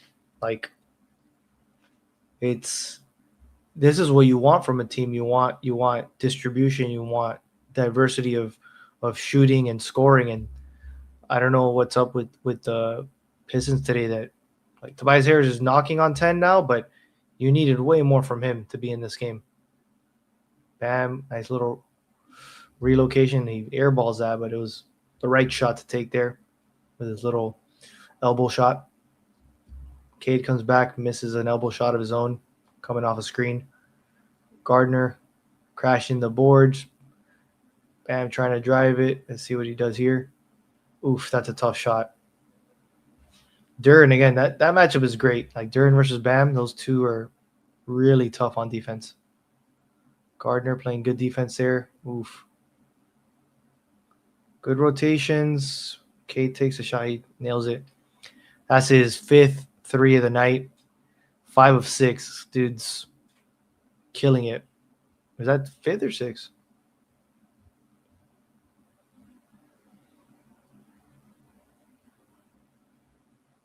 Nice. He got it back. Bam takes it. Oof. He was out. He's out. Bam's feeling it.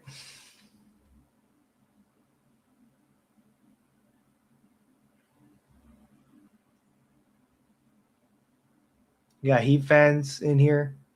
Shout out to everyone tuning in. Appreciate you guys. If you don't follow us, we're heavy on Instagram, actually. So look for Courtside Cre8ives on Instagram, and we post a lot more there. Every so often we do one of these live streams, kind of do a deep dive. We like showing some of the more advanced stats, or like looking at where the team is at right now. But yeah, it's definitely an inflection point in the season. Miami's trying to make that push for the playoff. Right now they're number 7, and they have a good chance to make it into the 6th or even 5th seed. So I think it would be a nice improvement for Miami to just get out of that play-in, man. It just feels like they've been stuck in purgatory there, and give them a chance to play outright in the playoffs, even if they lose in the first round. Just, you want them to compete there. You want them some of those guys to get playoff experience, and that's how you pretty much build a true team. Let's go Heat only live stream right now. Thanks. You're welcome. So yeah, the Heat. I don't know why nobody's covering it right now, but this is a big matchup. I know it's Sunday, but carved out some time. to make sure that we took a look at this game because I know I was going to be watching no matter what. Um, it's it's a really good matchup, and it is shocking that Miami still holds a 20-point lead at this point. It's pretty much Cade and Duran. Like, it's crazy to look at that those two guys have 40 points essentially, 39 points, and the out of the 62. So like that's just too much of a carry. And they're playing like Duran is 7 of 9. Incredible dude, just taking shots close to the rim. Cade hasn't finished that well in terms of his mid-range and close shots, but he's killing it from behind the arc. Meanwhile, Bam is 4 of 8, 50%. Hero isn't shooting too well from behind the arc, but still up there with 16 points.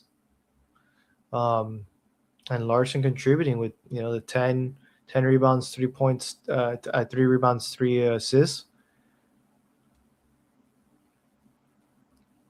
Shockingly, only 1 block coming from where? Pistons have 3 blocks, 4. No, they have way more. They got 2, 3, 4, 5, 6 blocks compared to Miami.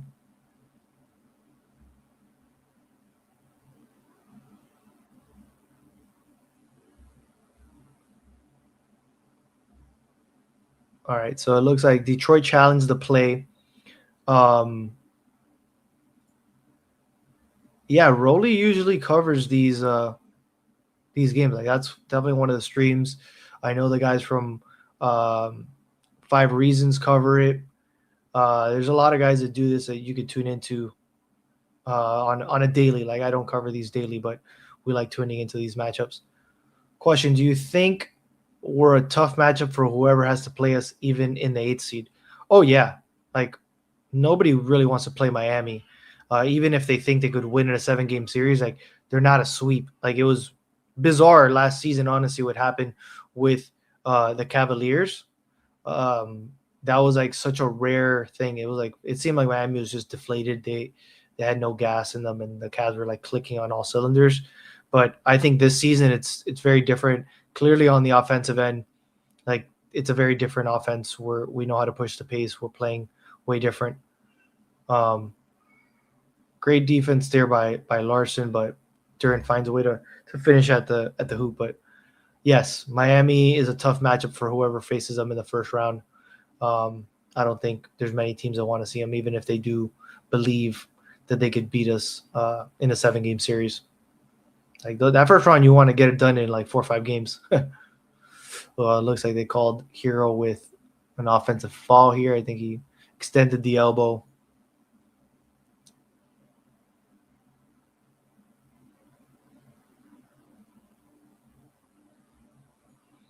Where is the future? Yeah, Ware has a lot of potential, man. He needs to string it together more consistently, but it looks like as of recently, he's been playing way better. He's been doing what is asked of him. So I believe that he definitely is the future for Miami and can move Bam to his more natural spot of a 4 and then let him play the 5 in certain lineups so it takes the pressure off of him.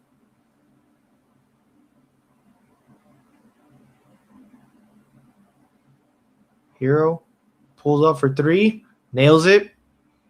Nice. So that's Hero's second 3 of the night, 2 of 5. Puts him at 19 points for the night. It extends Miami's lead back to 21. Duran is pretty much guaranteed once he gets that close. Did Pelle Larsson get hit in the face? Because it looks like this dude gets hit in the face at least once a game.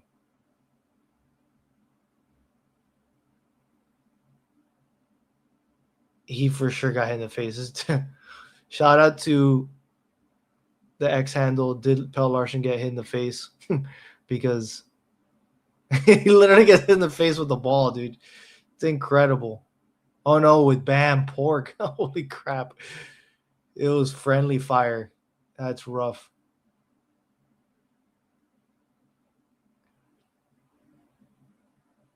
Bam for 3 again. Look at Gardner out there chasing it down. offensive rebounds, like that's. Let's see. He's gonna drive it. Hey, you get into the line. He drew the foul on Duren, I think. Impressive. He gets the rebound and draws the foul on Duren. I mean, Duren only has 2 fouls, so that's his third. He's a tough kid. We get some free throws again. A chance for Miami to extend the lead to 23 points. It seems like they've been holding that on. Yeah. As long as we beat the Knicks, I'm happy. You know, as much as I want to beat the Knicks, I think a 7-game series would be tough. I think Miami could win a few of them, but I don't, like at best case scenario, they push a 7-game series, but I don't know. The Knicks are still tough. They got a lot of depth. But it's, it will be a battle for sure. And then Heat should not resign Powell. Hero's younger and has been with us from the jump. I don't know, man. I kind of like Powell's steady hand. I think if they're able to sign him to a friendly, like 2 max 3-year deal, I think it's kind of worth it. Hero, as he's obviously offensively more gifted and younger for sure. Where shoots a 3, he misses. Not his night from behind the arc. Hero takes a 3, nails it. Clearly, that's what Hero gives you, man. His perimeter shooting and his ability to kind of like just surgically get into the lane, do his little floater action, get to the rim. Like he scores at all 3 levels. But Powell's a really steady hand, and it's like, and in a perfect world, you got to keep both of them. Oh man, he pulls up. Ooh, this definitely went a whole different direction. Holy crap!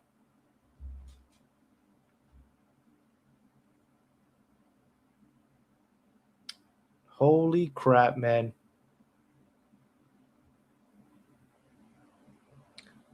Now I believe Norman has to go to the bench. Tyler looks better than him defensively right now. Start Tyler Wiggins, Bam Ware.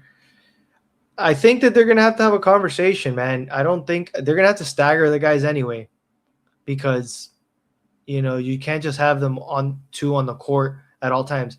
I care less about the starting lineup. I care more about how they use them throughout the game and then who's the closing lineup. So I think both of them will accept whatever role that is, whether they start or not. They just want minutes and they want to be able to, play.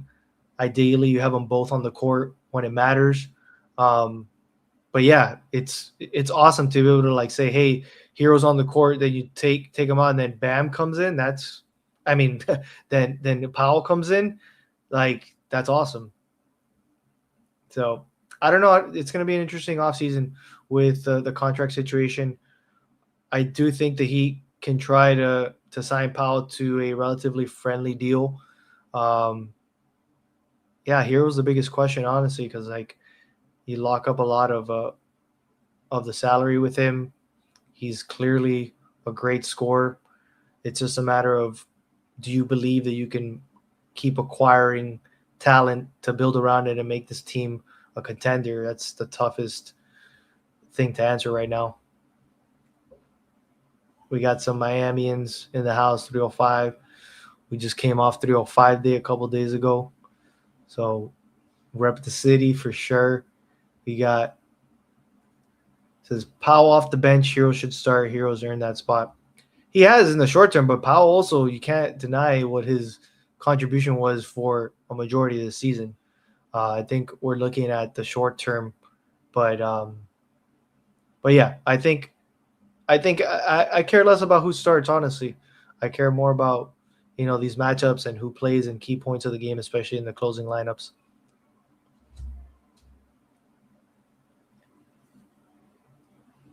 Heat are up by 27 right now, largest lead of the game. Ware's in the game. Duren somehow takes that shot over him like crazy. Yeah, Duren is now their leading scorer at 24.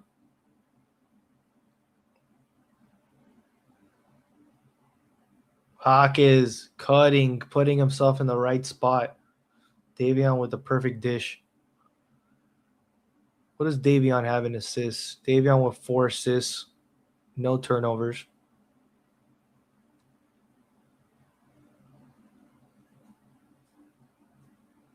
Here's what's crazy. You got Hero and Bam a plus 20 right now. That's nuts. Then you got Larson and Mitchell at plus 14.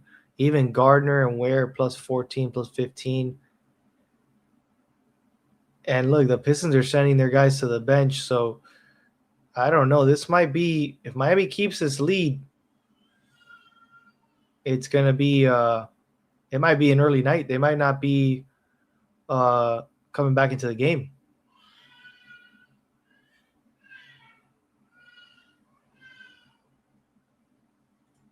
Yo, shout out from Scottsdale. That's awesome. Been to Scottsdale once for a bachelor party. Pretty fun time. Felt like I needed to explore more of the city. Wish I could have gone to Phoenix for a Suns game. That would have been kind of cool. But yeah, shout out Scottsdale. I'm obviously in Miami, repping. Do you have amber colored eyes? No, I just have brown eyes. I think the light might be playing tricks, but this right here, we need to sign a backup big for the playoffs. I agree. I think we have Vlad Golden there. I mean, dude, the guy doesn't get any playing time. They don't seem like Spo doesn't really trust him. So I think they do need to sign someone. I don't know who that is right now. It's available. I know that there are some guys. You just need reserves because you never know what happens. Someone goes down. You got to get a backup in there for sure.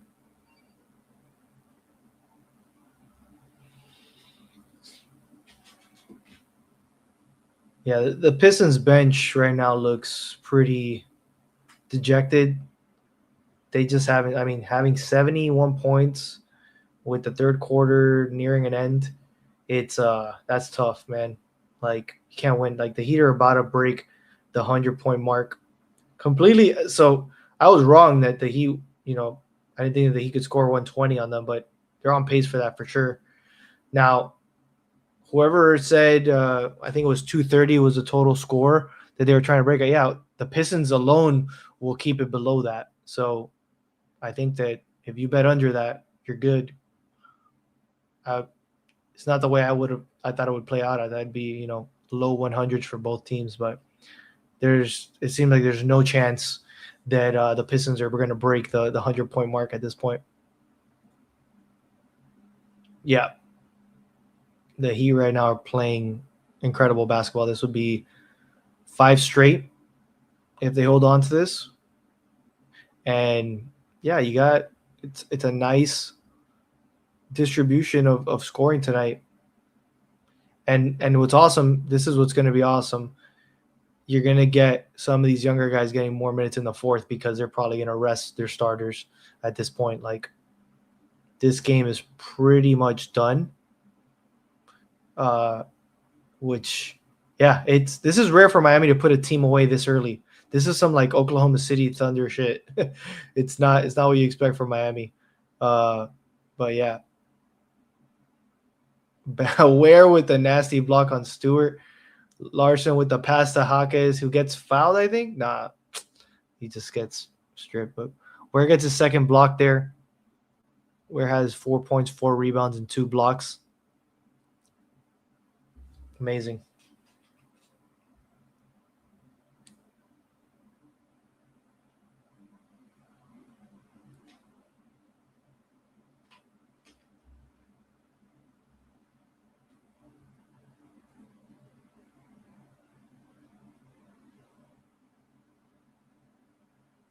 Pistons coming the other way. Nice. Ware forced that tough shot on Stewart, and Stewart misses it. Ware kick back out to Ware for a 3. It's not his day, man. But it's a good shot, especially with this kind of lead. Nice. He gets a steal there.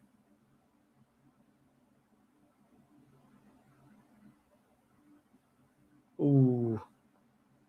Hero for 3.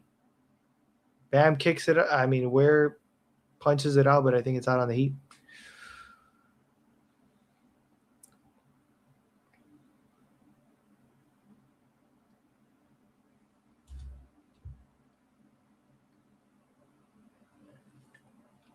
Cade has 21 points right now.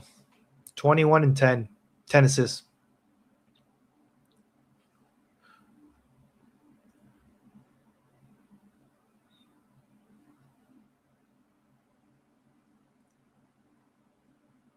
Oof. Hawkins got nice. Hawkins got blocked, but Ware picked it up and slammed it there, dude. That's amazing.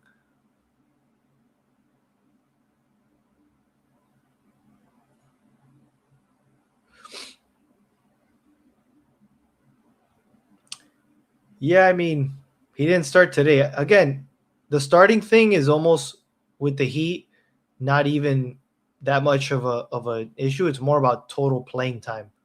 A lob to Ware. Kid is playing really nice now in the second half.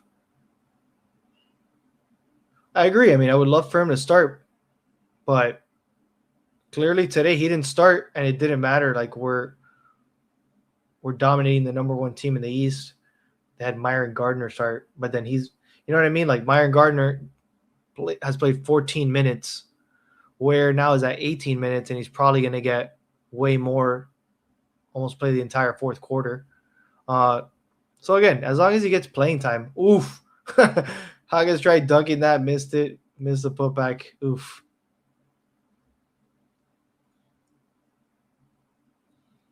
All right, so Heat are up 103-80, still a 23-point lead. It just seems like the Pistons just can't break the 23-point cushion that Miami's built. I think Miami probably comes out with their starters, early in the fourth, and then benches them if they keep this cushion. And you'll see just a lot more Ware and Yakachonis and some of the other guys. Then you'll see what I call like the cigar rollers at the end of the bench. You get the Jameer Youngs and I don't know, Trevor Keels and these other guys. The other guys, they're rolling the cigars for the team to smoke it while they're out there, enjoying. Is pretty much the victory lap at that point. So I think we'll probably see that at this pace. You can subscribe to 786 Sports. That's our network. We cover everything from baseball, football, basketball. Right now, we live stream directly on here. We do have plans to create a separate channel just to specifically run content for Courtside Cre8ives, but we're more active on X and we're more active on Instagram. So you can search us on those two platforms and you could follow us there.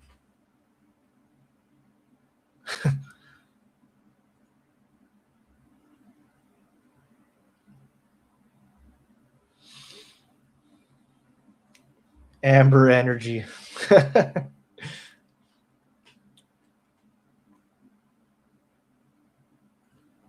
So, again, just looking at the rundown here, you got 4 Heat players in double digits with Mitchell and Ware knocking on the door, probably breaking that. Pistons are just locked up here with 2 guys scoring 45 points of their 80. The rest is just, and it's just really rough. They're shooting pretty bad. I think they're still below 40%. Let's take a look here. Yeah, the Pistons are shooting 40. No, they're shooting 46%. They're shooting below 27% from 3. So that's pretty much one of the main reasons why they're down. Like, even if they were shooting 36%, they'd still be down by double digits. But it's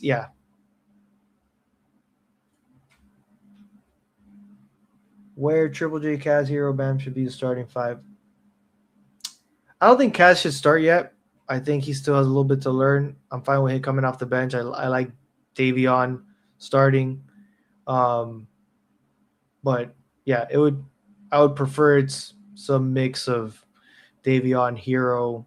We forgot we got Wiggins, guys. Wiggins there. I don't know if he comes off the bench or starts again. There's a lot. We need Bam for one more bucket. Let's see if Bam gets you that bucket. He's not out there right now. Oh, yeah, he is out there. Hawkins for 3 nails it. The game, all right. Safe to say his game's over when Hawkins starts hitting threes. Like, That's the last guy you want shooting threes and making them, dude.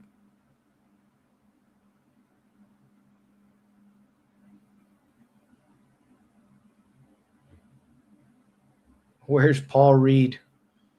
Yeah, I don't know where Paul Reed is.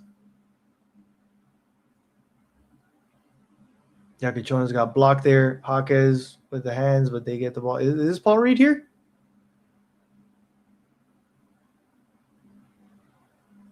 No way. Yo. Oh, it's Green, Javonte Green.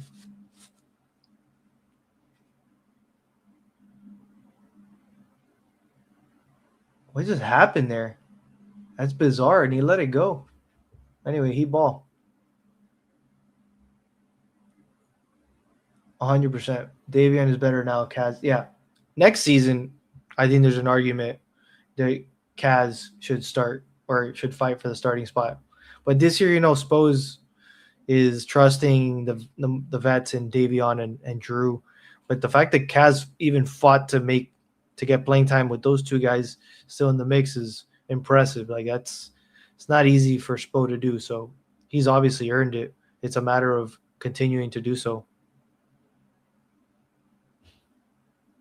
Oof. Where got looked like he kind of tweaked something there, but he should be fine. Drew Smith for 3, misses it. He reached in there. Yep.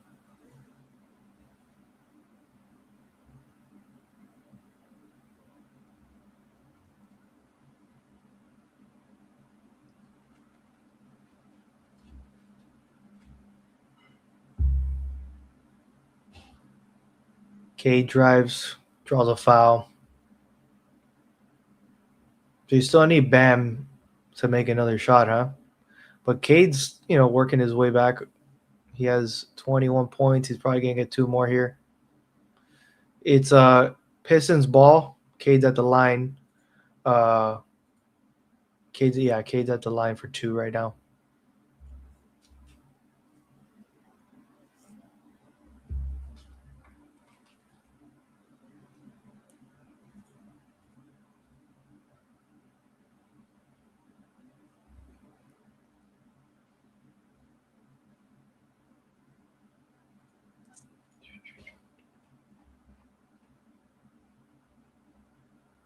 All right, so he nailed the first one. He's going to take the second one here.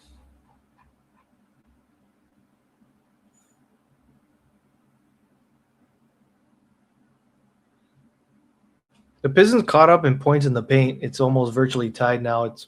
They have 46. We have 48. But Miami still has way more fast break points. They have 18 to Detroit 6.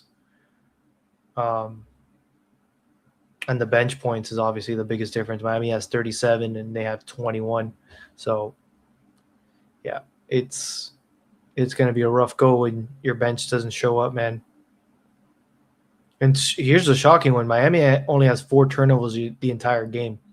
And the Pistons are still pretty low. They have 9 turnovers. There's not like a ton of enforced, but obviously Miami has a 5 turnover edge there. Kaz with the pass to Bam.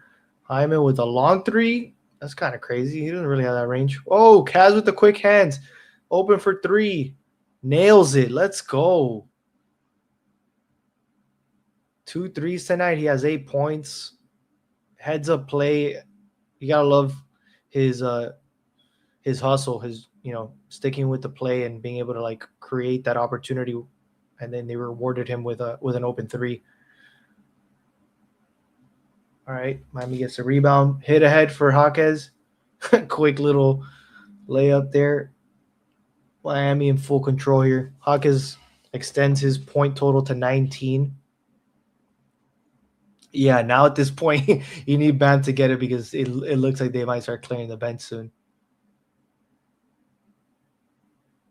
This is why those odds makers, man, it's crazy. Like he was on pace to easily get to 21, and now it's like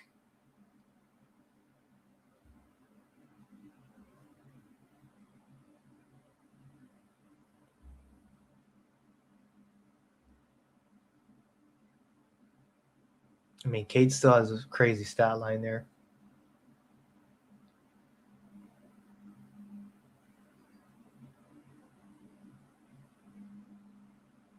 Drew gets another foul here. Where is he at? He has that'll be his third personal foul. He's fine though. Nobody's in real foul trouble right now.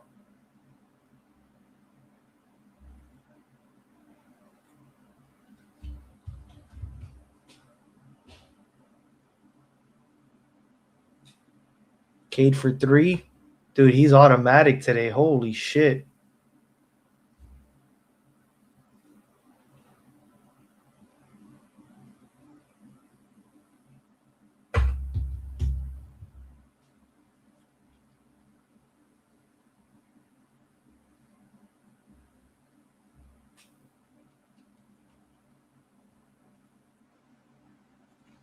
Yeah, I agree with what Crotty's saying there. Yeah, Cade should be first team for sure. Like he's balled out this year. Clearly, you can see it tonight. Even when his team's playing like shit, you got 26 points, 10 assists, 1 rebound. Like it's a yeah.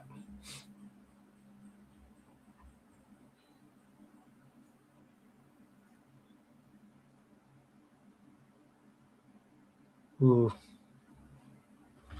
too crowded.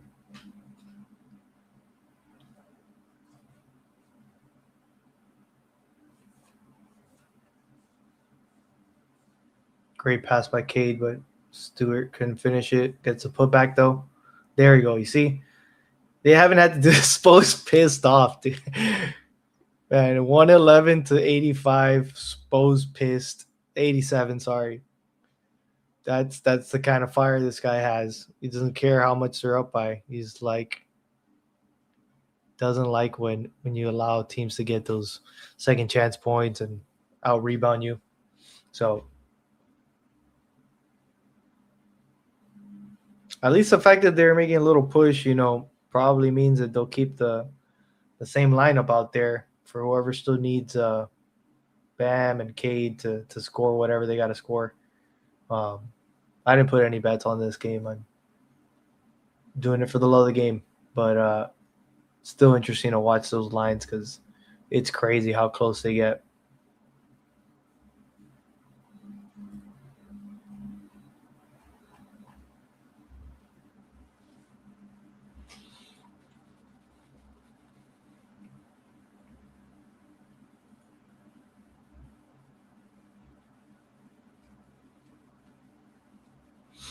All right. So this was cool too. You can get to see like a breakdown here of individual Heat players at this level too. We got Ware here with 2 steals and 2 blocks. Obviously, he's not doing too great on points and rebounds, but not bad. He's still plus 13. Bam clearly has like the highest impact here with 22 and 8. But Hero's obviously doing his part on offense. He's 4 of 8 from 3 now. He caught up. Like remember he was like 1 of 4 and now he's shooting 50%. It's kind of insane. Bam right there behind him with 4 of 9. Like when you got these two scoring 8 threes, and you forget you got Powell that's not even playing. You got Wiggins that can give you a couple. Like that's impressive. You have Kaz, got a couple here. Fontecchio isn't playing tonight, but he's also the kind of guy that give you a couple threes. So Miami's 3-point shooting has been, nice for the most part. I think if we look at the season, I think that they should be towards the top. Got to take a closer look actually, but yeah, I'm gonna see who's 3 points, 3-point percentage. The Nuggets are number 1. The Heat are 10th in 3-point percentage this season, and 3-pointers made. The Hornets are number 1 because freaking Knipple and LaMelo. The Heat are 14th in total made. But whatever, top 10 3-point percentage for the Heat, pretty good. That also means that they're still finding ways to score in the mid range and low post and easy shots. So that's big. what is actually the thing that people don't talk about, the Heat are number 2 in the league in rebounds per game, which was a massive issue. Like offense and rebounds, like points scored and rebounds were like some of the biggest issues for Miami in the past few seasons. And we are number 2 in points per game and number 2 in rebounds per game in the entire league. So again, whoever's saying that this season isn't really successful, I mean, you got to look at the stats and you got to look at the product on the court, and it still is more entertaining and just like statistically better. You got Wirt knocking down a 3 there, freaking 7-footer who can take you out of the paint, and he has 10 points now, gets him in double digits. So, yeah, Miami is rolling right now.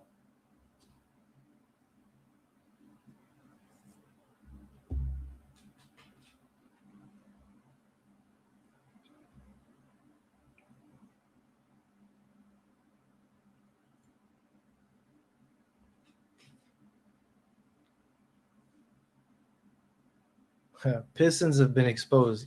Yes, but your other comment about lucky to make the playoffs, like they will make the playoffs no matter. There will be probably the number 1 seed. So this game doesn't mean as much to them as it means to the Miami Heat. It's definitely a game that Miami wanted, and they're playing way, way better.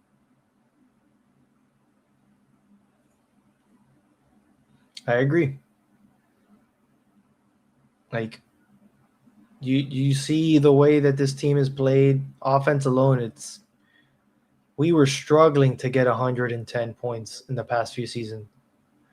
We're now like consistently scoring 120 points. We've scored 140 points, I think 8 times this season alone, which is more than we've ever scored in the entirety of the franchise's history.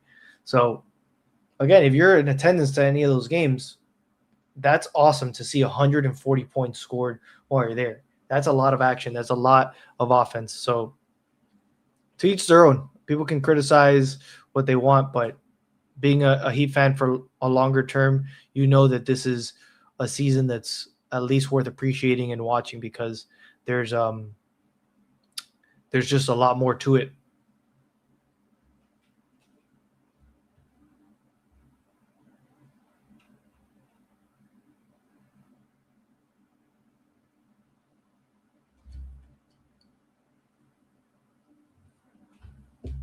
Definitely been a lot of pressure on Caden Duran today. Like, let's go back to their stats here. Like, Tobias Harris scoring 9 points. Yeah, in 24 minutes, that's rough. Isaiah Stewart now, he's gonna get a couple points, but like, what happened here, man? What Javonte Green, Holland, Jenkins clearly, and Robinson, we got him in foul trouble. I know that, but there's nothing else to it. He has 1-3. That's it. He's out there right now getting cooked by Drew Smith, which lobs it away for another alley-oop dunk. So Duncan, this is a reason why Miami traded him. They weren't going to pay him that amount. Okay, join us with a nice drive here. Pistons haven't been exposed. You got to respect them. Agreed. We've exposed them today just in this matchup in one night. Like, obviously, it's different when you get to a playoff environment, especially when you're playing. They're going to have home court advantage. Very different. So 7-game series is very different. Like, there's going to always be a blowout in a 7-game series, but they're a tough team. They're a tough team. But I agree. The Heat find a way to play up to their opponents at times, and tonight was one of those. This is up there, top 3 win of the season, with beating the Thunder and the Rockets as probably the top 2. And I would say even the Clippers game earlier in the year, before we knew what they were, it was that overtime game in Los Angeles that we found a way. It was also Powell's homecoming. That's another one up there, top 5 win early in the season. I felt was a good indicator that this team was at least not a contender, but a team that you can't push around.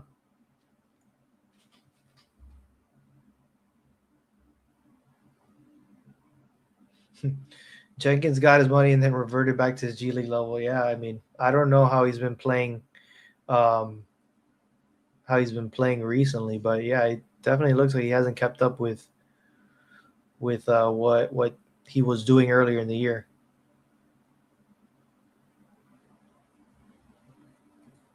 Yeah, this is where Miami needs to at least they beat the Nets twice in with enough of a cushion. So that more recently there's been that we beat the Hornets as well while they were hot, even though we were supposed to beat them just because of their record.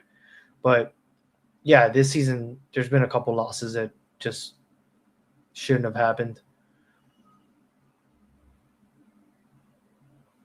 Miami up 117-95 right now.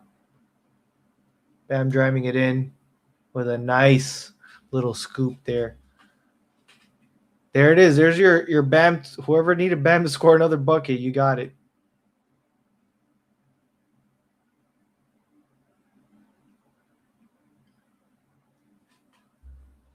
Man, Dennis is ice cold.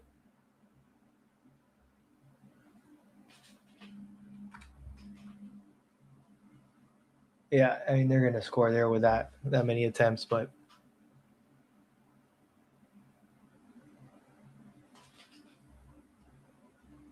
yeah, these were the two games. These are the ones that were tough. Luckily, it's only been two like that, but yeah, those were rough to see. Bottom of the barrel teams that should have beat.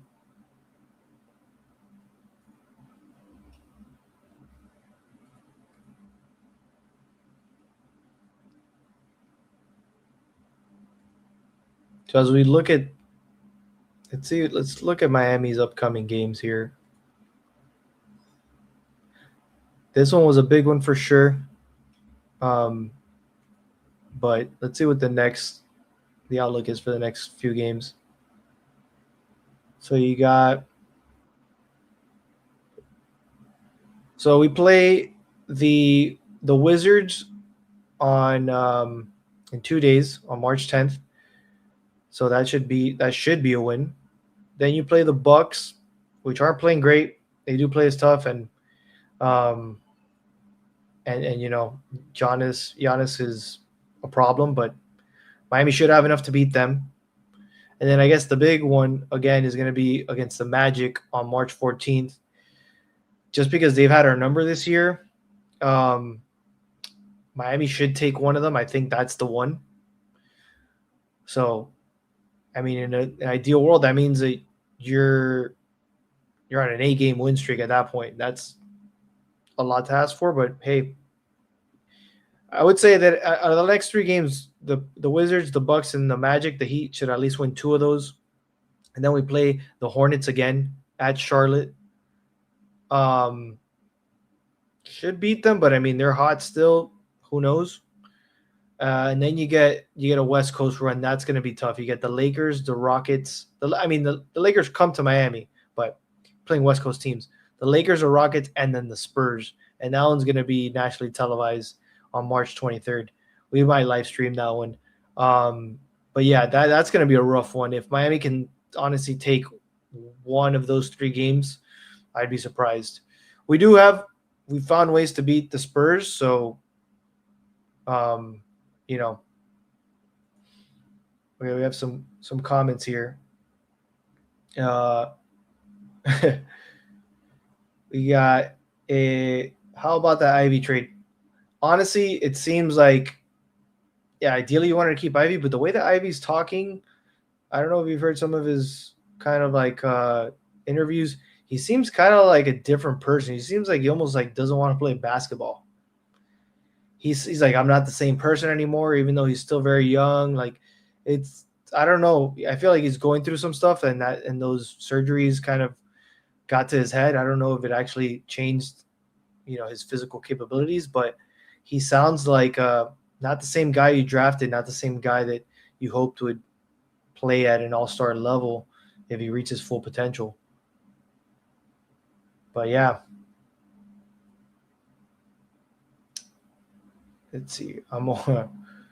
We have a comment here. I'm over Giannis. Yeah. Well, sadly, I think this offseason Miami will probably be in the mix again. I don't at this it's probably gonna be tougher than it was, so I don't think they end up pulling it out. And honestly, seeing the way that the team is built, yeah, that means that maybe a couple of years where you're not gonna be in the contention for a finals or for a championship, but who knows if they keep building the roster the way that they're doing it and they feel like they have enough to construct something that's deep and has enough to contend in the East, maybe they don't need Giannis, but do expect Miami to be in the mix again because that's just Pat Riley's MO. As long as he's around, they're gonna chase the whale, even if it's a long shot. Drew Smith tried lobbing that there, didn't work out. Who will win the fourth quarter? What's it at right now? The fourth quarter points. Right now, the Pistons are up 17-16 in the quarter. I don't know. It's going to be close. It might be Detroit, but yeah, it might be Detroit.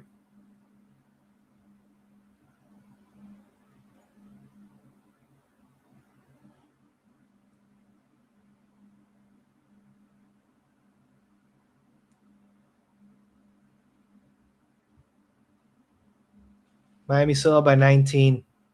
Again, in a shocking kind of turn of events, the fact that Miami has really maintained this lead for this long. Like even if the Pistons go on a 9-0 run right now, it's still been crazy to hold on to this lead this long.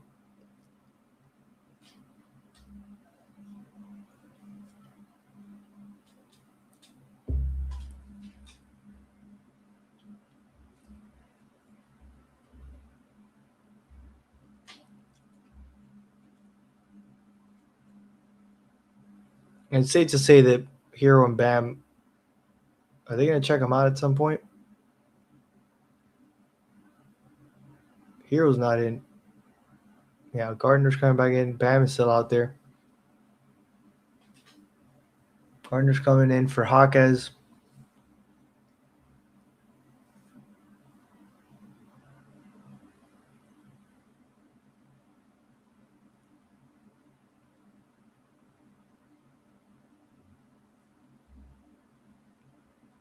So I don't think they're going to bring him out unless they swap him for Bam in like the next minute or so.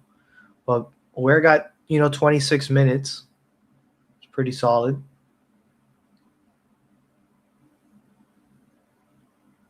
Drew Smith drives, kicks it out of Larson, misses a three.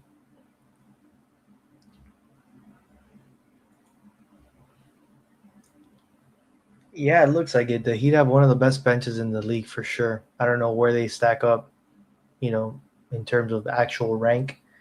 But I'm sure if we look it up, it'll be top 3, top 5, no lower than top 5. Just Hawkes alone, is giving you 19 points a game off the bench, plus the contributions of these other guys that we've talked about.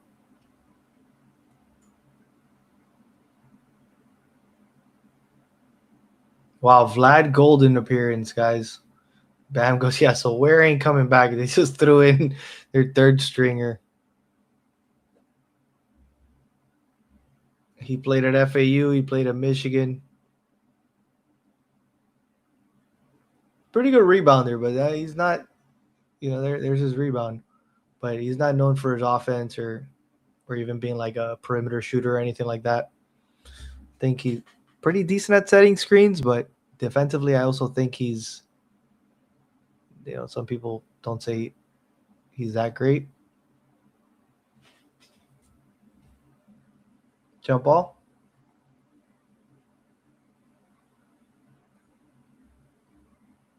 All-time starting 5 for the Heat: Tim Hardaway, Dwayne Wade, LeBron, Mourning, and Shaw. Shaw, that's interesting. I would have, or Shaq. I think I'm assuming you meant to put, but yeah, Shaq for sure. I was like, we had Brian Shaw. Like, he's not even. Yeah, O'Neal. So, yeah, I have to agree with that. Morning at power forward. I mean, yeah, that makes sense.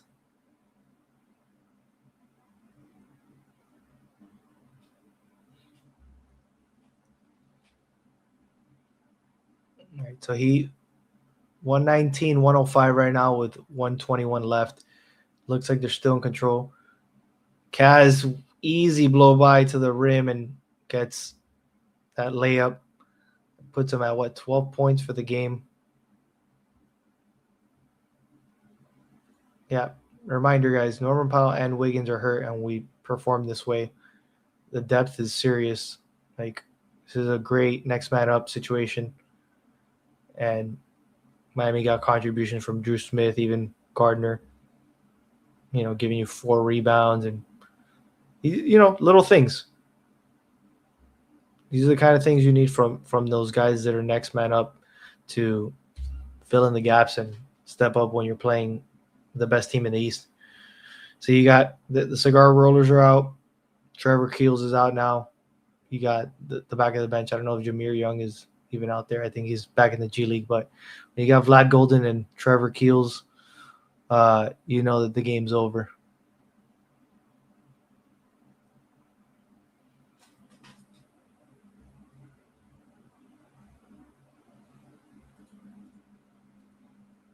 Yeah, it looks like Detroit's going to end up winning the quarter. But hopefully you didn't bet on that in favor of Miami. How many times did Kaz lose the ball there? Trevor Keels. Gardner got the rebound jump ball, though, I think. It's wild.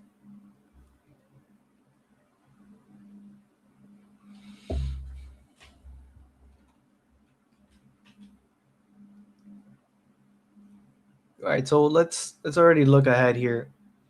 So this is where we're at right now in the season. You got the Detroit game, which is a win. And again, as I said, you got the Wizards, the Bucks, and the Magic coming up next 3 games. I think Miami should win 2 of those 3. In an ideal world, they win all 3, but that's, I think if you count the Hornets to win 3 of 4, I think the safe bet is they win 2 of 4. I don't think that it would be a shock if they don't win 2 games in these 4. But then this is where it gets tough, as I said. Lakers, Rockets, and Spurs. Those are going to be tough games, especially at Houston. I think they're going to want revenge. They're going to play it tougher. I would bet that that's a loss. The way the Spurs are playing, unless Wembanyama's hurt or sitting out or something, I don't know. The Lakers one is a toss-up, honestly.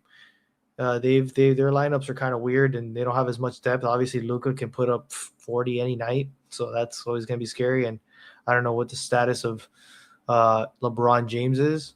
And then again, this back-to-back over 2 games against Cleveland is going to be crucial. You want to at least split that. And then Indy, you got to beat Indy. You got to beat Indy there, especially after they beat us. And then again, a couple tough matchups between the Sixers and Boston. Ideally, they could take one of those 2. And I think these last, I don't know if they could win out the last 5, but they should beat the Wizards every time. But who knows? Who knows how that's going to play out? But I do see Miami. I don't know. Let's do a count here. I'll say 1, 2, 3,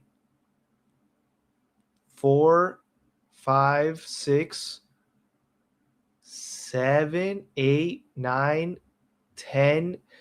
They should get 10 or 11 wins in the final stretch here, which that would put them 10 more wins would put them at 45 and 29. Yeah, I don't know. The Magic thing is like they're all close games, and defensively we're kind of like both tough teams. I don't know why Miami can't put themselves over the edge, but yeah. But going back to this, I think Miami could win 10 more games minimum and put them at 45 and whatever that is. And that should be enough to put them into this 5-6 seed, I think. I don't think they definitely don't have enough to get into the 4th seed, but that would be nice. And then if that puts them in the 5th, 6th seed, yeah, if it's 6th seed, then yeah, you find right now we are in the 6th seed actually. That today's win actually just pushed us up, I guess. This is just updated right now. But yeah, we would be playing the Knicks. So would be an interesting matchup. If you got your way to the 5th, then you'd be playing the Cavs or whoever. Then maybe the Knicks slide down. I don't know. But yeah, it would probably be Knicks. It's probably going to end up being Knicks or Cavs if you find yourselves in the playoff, meaning top 6.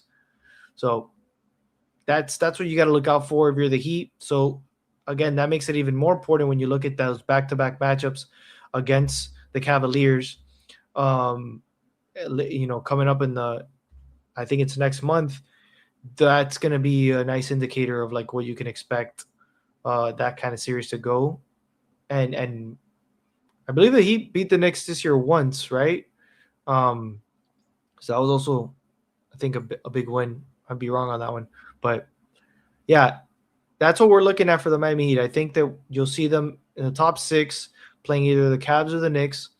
And it'll be a hard-nosed matchup either way. If I'm a homer, I'm going to obviously pick the Heat. But if I'm going to be unbiased, I say it goes 6 or 7, and then the Knicks or the Cavs maybe take it. Hopefully not. But I'm trying to be unbiased here. So yeah, that's pretty much where things stand for Miami. Again, if you win 45 games this season, the preseason win totals for Miami was 37.5. So the Heat are already right there about to blow open that. If you should have bet preseason that they were going to win more than 37 games, because it was clear to me that in the East, with the way that it's shuffled, Miami was going to have a way better opportunity to win. I felt like they were going to win more than 40 games. So getting the 45, maybe even 47 mark would be awesome, and would be enough for them to be a playoff team. So I think that's what we're looking at, guys. I don't know if you guys have any other comments or you have anything else you want to talk about specific to the Heat, the Eastern Conference, or the league in general. I'm still really stoked at, where the team stands. As we were talking about earlier, you take a look at this. The Heat are number 2 in points per game in the entire league, literally 0.1 behind the Nuggets. And they are number 2 in rebounds, like 1.3 behind. That's impressive. These are 2 things that the Heat were middle of the pack for points, and they were probably middle of the pack for rebounds. Like last year, rebounding was a problem. So it's good to see them change gears here, and they're still pretty damn good on defense. And yeah, it's way more exciting brand of basketball to see them run up the court, to see people like Jaime Jaquez put their head down, take it to the rim and finish, right? Like Jaime finished today with 19 points, 5 rebounds and 7 assists, only had 1 turnover. So yeah. The Wizards and the Bucks, Miami should win, right? But again, let's not be too confident, and you never know. It's any given night that some guy could blow up, but hopefully it's the case that Miami keeps handling their business and they take care of it, and they go and beat Milwaukee and beat the Wizards. And yeah, you could definitely say that the Ware has contributed to some of the rebounding, but it's also been team rebounding. It's been a lot more of collective effort. Bam gets his 10, but he does box out and keep other opponents from getting rebounds so that teammates could get it, especially in today's game when you have so many three-pointers. It's a lot more longer rebounds, or not just rebounds that are in the paint. They're rebounds that are like that mid-range, even perimeter range, where you get guards and forwards getting a lot more rebounds. that's why Davion has a pretty decent rebound count, and you get Larson and guys like that and Hawkes to contribute. So yeah, it's been a team effort for sure on the rebounding front, and they did fix the things that had just been not going that direction for the last 3 years. So shout out to the Heat staff, shout out to the organization for identifying that and actually doing something without doing much of a difference when it comes to the roster, honestly.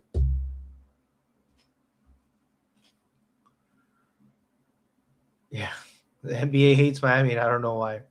I think the big three left a bad taste in a lot of fans and other owners and stuff like that. I don't know. But we're so far beyond that. It's literally been over 10 years since that's happened. So um, not sure why there's still hatred towards Miami.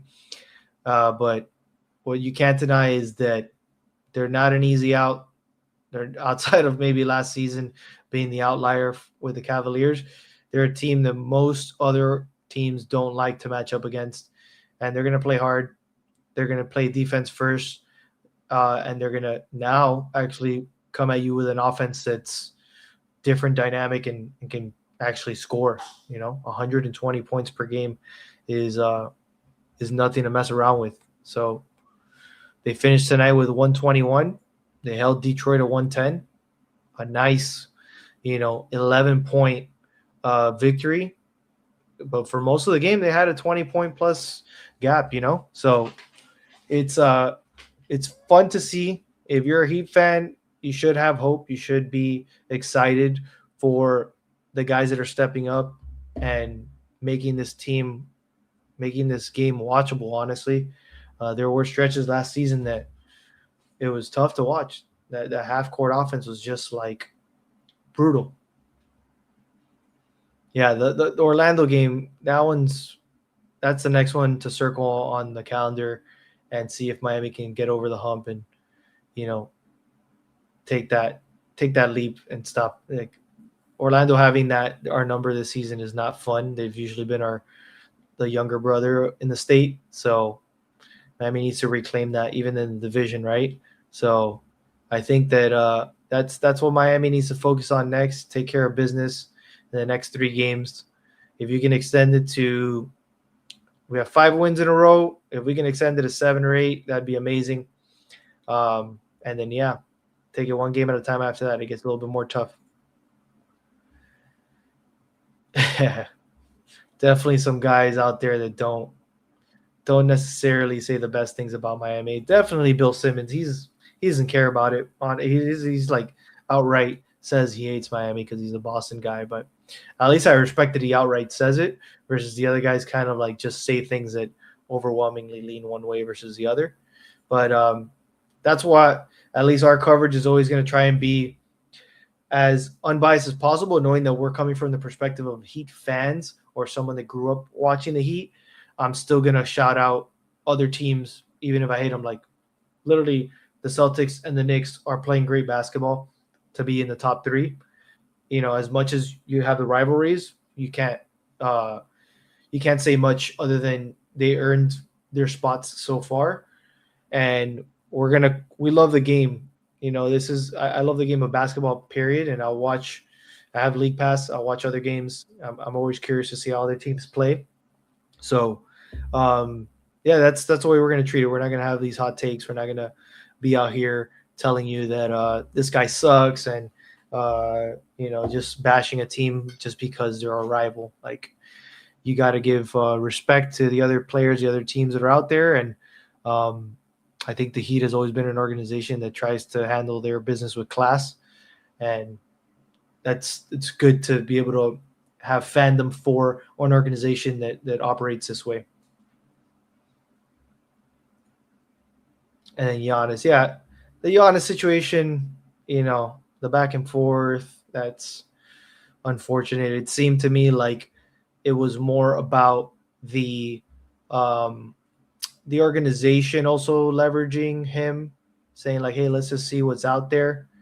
And let's see what people are going to offer, and not necessarily being too serious about what teams were offering before the deadline because they know they're going to have more teams bidding on bidding on Giannis come this offseason. So, yeah, I think that it sadly was a little bit of Giannis not outright saying that he wants out, and the organization just kind of like putting out feelers and kicking the tires, not necessarily being as serious as they made it seem to be. Yeah. If somehow the Bucks can upset Orlando, will be very nice. Miami sit at 60. Yeah.